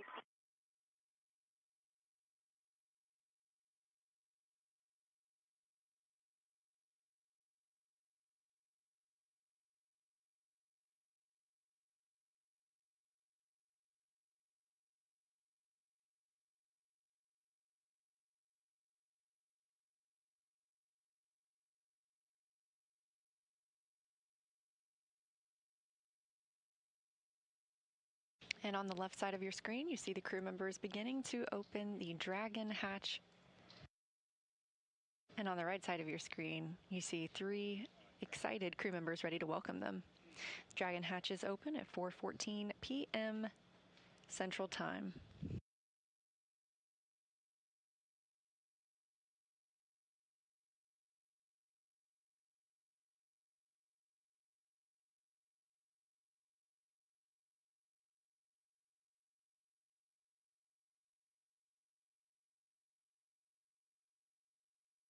SpaceX Dragon, the hatch is open. SpaceX copies. We see hatch open. Welcome to ISS. As you heard the crew discussing with the Corps in California, they are checking. We're so excited to be here.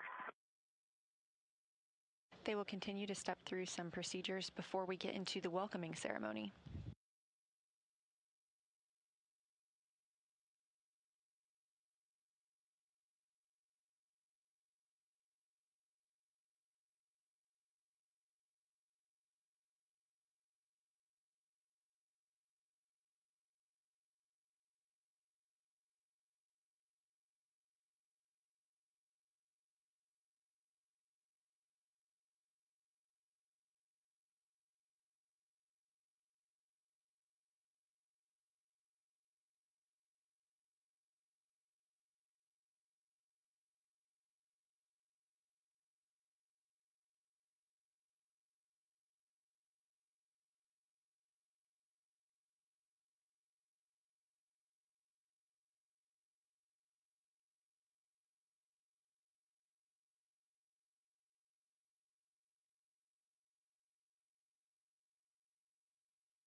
Houston, Dragon.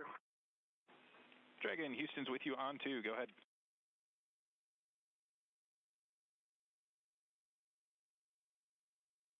IMV duct installation is complete. We're go for IMV fan activation. Houston copies. Understand we are go for IMV fan activation.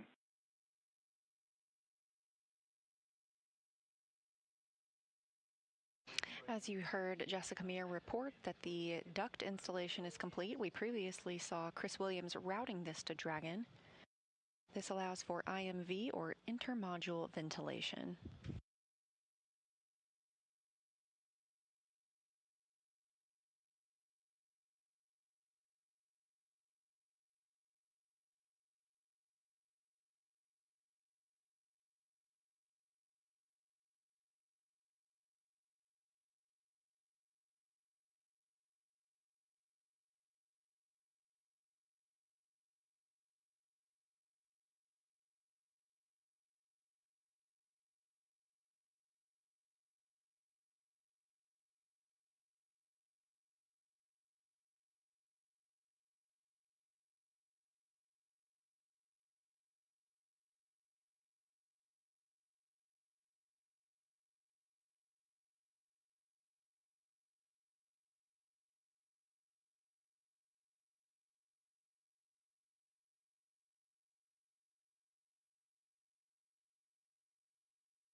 And Houston Dragon, we're looking for your go in 6.3.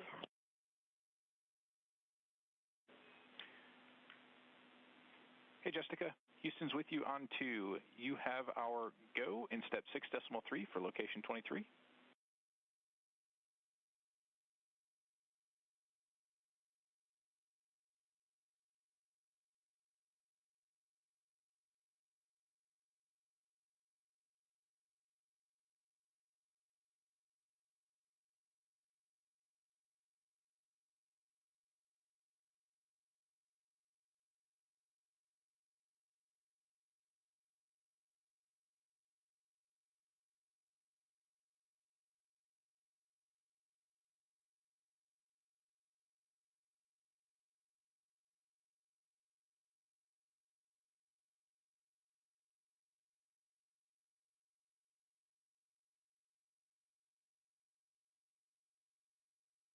This is Mission Control Houston. The hatch on the Dragon side of the Dragon being docked to the International Space Station was opened at 4:14 p.m. Central Time. Coming almost 2 hours after docking at 2:15 p.m. Central Time, the crew continues to step through procedures inside Dragon before floating through the hatch and into the International Space Station.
SpaceX Dragon, Lyo cartridge is sealed and installed.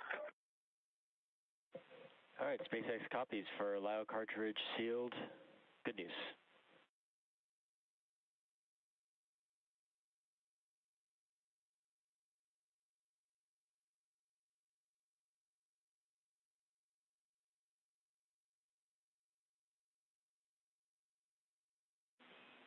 station, Houston on 1 for Chris and PAO event.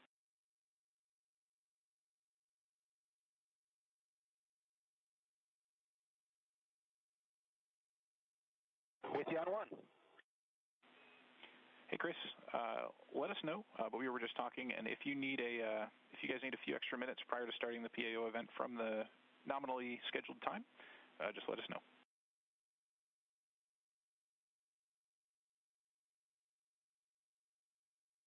Copy, Wilco. We're all good here. We'll see how the Dragon crew is getting along, and I'll let you know. Sounds good. Just for your awareness, it's no problem if we need to delay a little bit.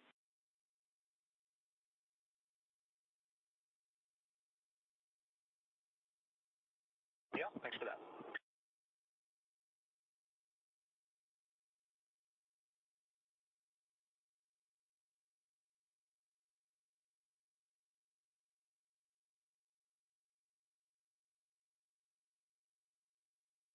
The PAO event, you hear NASA astronaut Chris Williams discussing with Jacob Lesarge, the Capcom here in Mission Control Houston, is the welcoming ceremony. So we hope that you'll all stay tuned to hear words from the Crew-12 crew members as they join Expedition 74 aboard the International Space Station.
We are in a satellite handover with the tracking and data relay satellite system from the International Space Station Flight Control Room and the space station. We expect to regain those communications with the space station very shortly. As we have discussed, Crew-12 arrived at the station docking at 2:15 p.m. Central Time today. Hatch opening of Dragon occurred just moments ago at 4:14 p.m. Central Time. The Dragon crew has not yet entered the International Space Station. They are continuing some procedures inside the spacecraft as they prepare to be docked for an extended period of time and complete their mission on the space station. Once the crew floats through the hatch, they will be joining 3 members of Expedition 74. It's NASA's Chris Williams and Roscosmos' Sergei Mikhailov and Sergei Kutsverchkov. That'll bring the total crew on the International Space Station up to 7. Following their entrance of the International Space Station, we will also have an opportunity for them to provide some welcome remarks, some thoughts on their flight, and what they're excited for now that they are on the orbiting laboratory. Obviously, you can see we've regained those communications, views, and audio from the space station and from Dragon.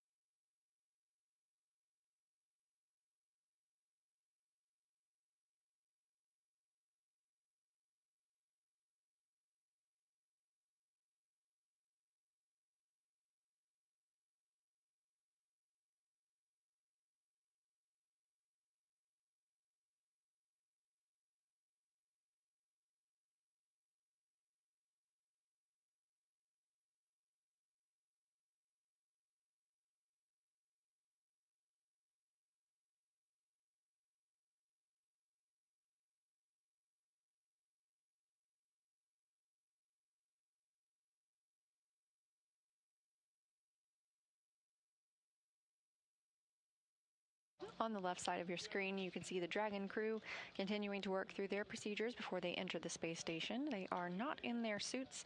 They took those off shortly after docking. This allows them time for the suits to dry out. They won't wear these again until they prepare to board Dragon and complete their journey on the space station by coming back to Earth. Again, this is a long-duration mission, approximately 8 months long, that they'll be living and working on the orbiting laboratory.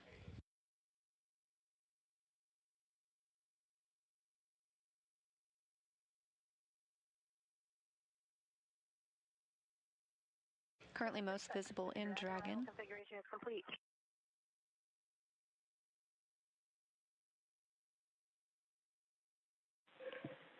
SpaceX copies. That's complete through Part C of docking procedure.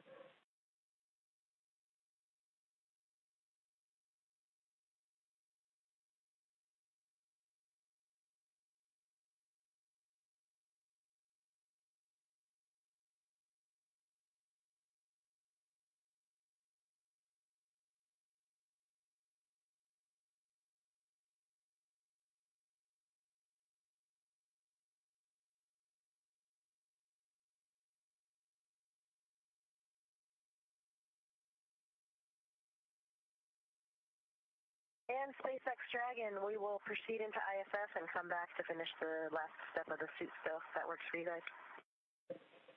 SpaceX copies. No concerns. We'll track the last step open for 4.012, and we can follow that up on that later.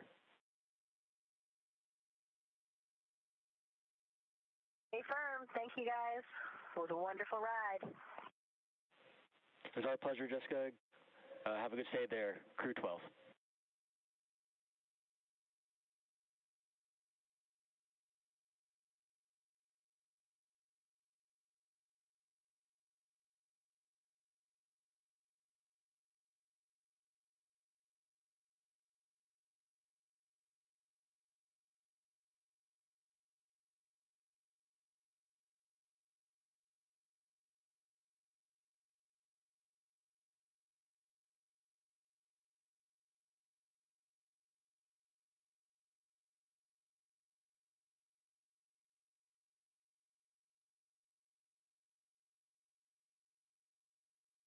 We are standing by for Crew-12 to enter the International Space Station.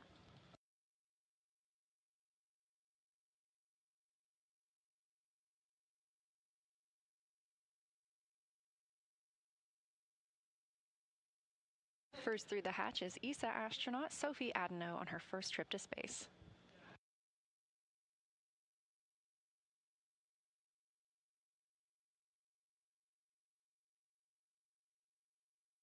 Adenot is followed by another first-time flyer, NASA astronaut Jack Hathaway.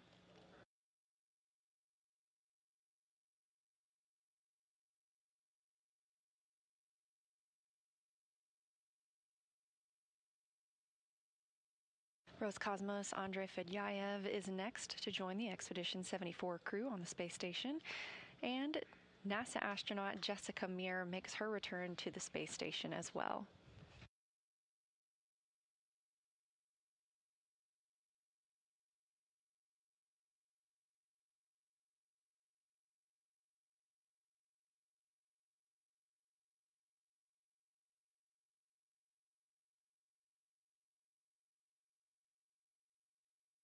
We have lots of hugs in microgravity as the International Space Station is back up to 7 crew members.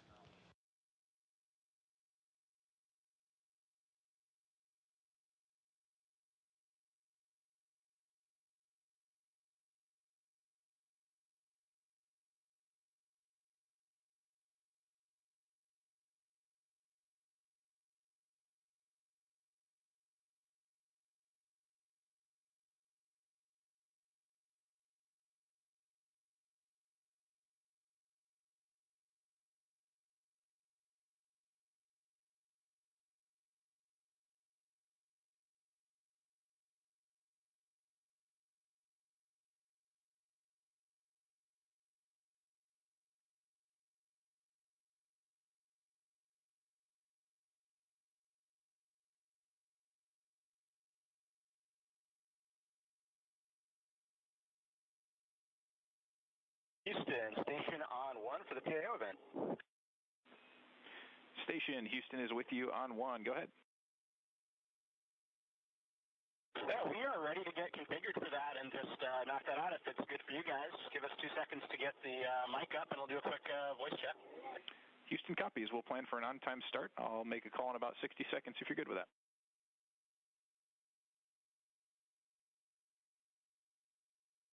And works for us. Cool. Just for your awareness, I'll be coming up on Space Ground 2.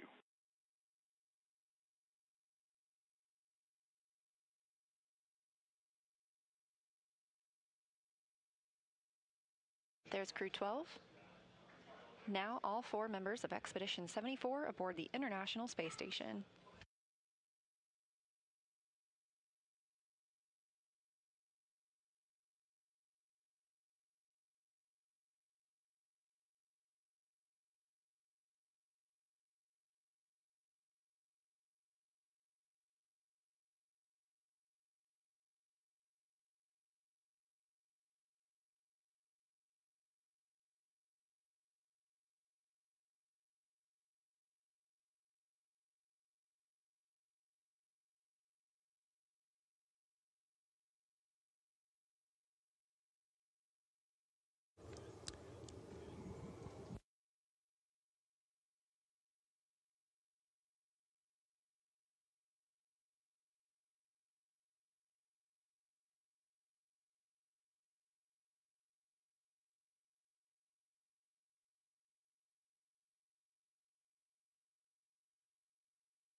Expedition 74, this is Houston. Would you please give us a voice check? Currently, we're not hearing anything through the mic. Check 111.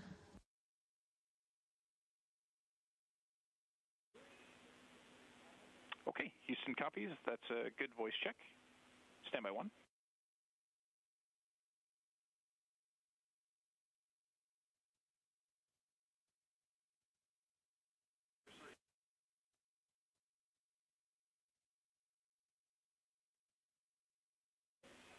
Station, this is Houston. Are you ready for the event?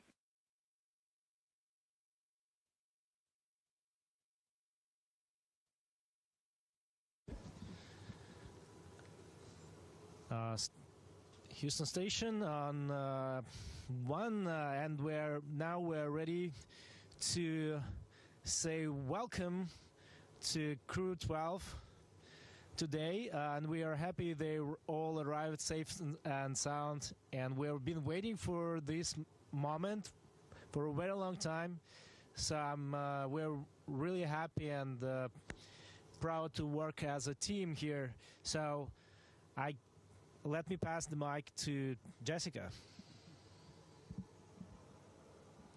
Thank you so much. It is so wonderful to be back up here for me and Andrey, but really we're so excited for Jack and for Sophie for their first trip here to the International Space Station. I think you look around the crew up here and it's really a testament to everything that we do. We have so many countries represented, so many backgrounds, so many disciplines, and we are so excited to be here and to get to work with Expedition 74. Sending big hugs and love to Sophia and all my family and friends. We did it. We're here. We love you. Over to Jack. Thanks, Jessica. I don't even know how to describe what it's like to be up here. You just float in, and it's just such a cool experience. It's been a great trip with my great Crew-12 friends. I'm so excited to join Expedition 74, see my classmate again. Yeah, I'm real excited. I'm going to pass over to Sophie. Thank you, Jack. Yeah, well, I would say that was quite a ride, but very fun. It was also great to have the help of Jessica and Andrey, two experienced. They are very generous in sharing all of the advice for us, so very grateful for them. The first time we looked at the Earth was, wow, mind-blowing. The Earth is so beautiful from up there. And literally, we see no lines, no borders. And it was, yeah, a very big moment for us, Jack and me, to see that for the first time. So we're happy to share it with you in the future events. Over to Andrey. Я скажу по-русски. Всем большой-большой привет.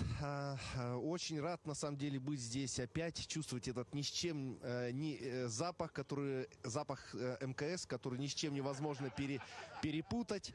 Большое спасибо команде SpaceX. Большое спасибо всем тем, кто провожал наш экипаж в Хьюстоне, потом в центре Кеннеди. Отдельное спасибо всем тем, кто занимался моей семьей и именно провожал меня. Family support, Kelly, thank you so much. I know this very hard job for you, but you do it very well and excellent. So thank you so much for my mom, for my wife, for my kids. Сергей Прокопьев, тебе тоже большое, огромное спасибо отдельное за мою маму, да, за то, что ты с ней очень много времени провел. Большое спасибо, искренне тебе. И также ребята, кто меня провожал, тоже вам большой привет. Саша, Татьяна, увидимся через какое-то время. Ну, а команда большая, та большая команда, которая занимается... работает с Международной космической станцией. Все те люди, которые обеспечивают ее работу, помогают нам выполнять здесь различные задачи. Вам большой привет. Ну, будем работать. У нас впереди целых 2 экспедиции получается. Who is next? You have some words? Thank you to all the teams all around the world. We are so excited to be here. And let's get rolling with Expedition 74. Thank you to all participants in Expedition 74. We are now resuming operational audio communications. Enjoy it. But not too fast. Don't rush. I wanted to see if I still had it. Yeah, I'm that's back good. for my first go back. Yeah. You know, I had...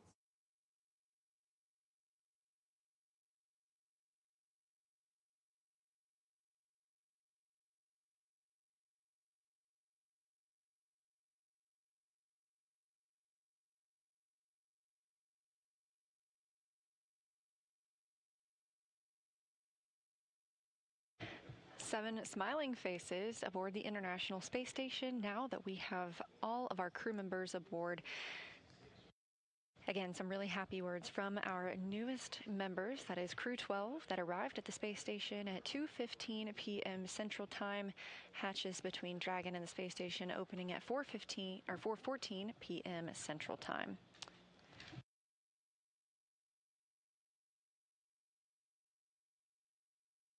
Thank you for joining us today for Crew-12's arrival to the space station.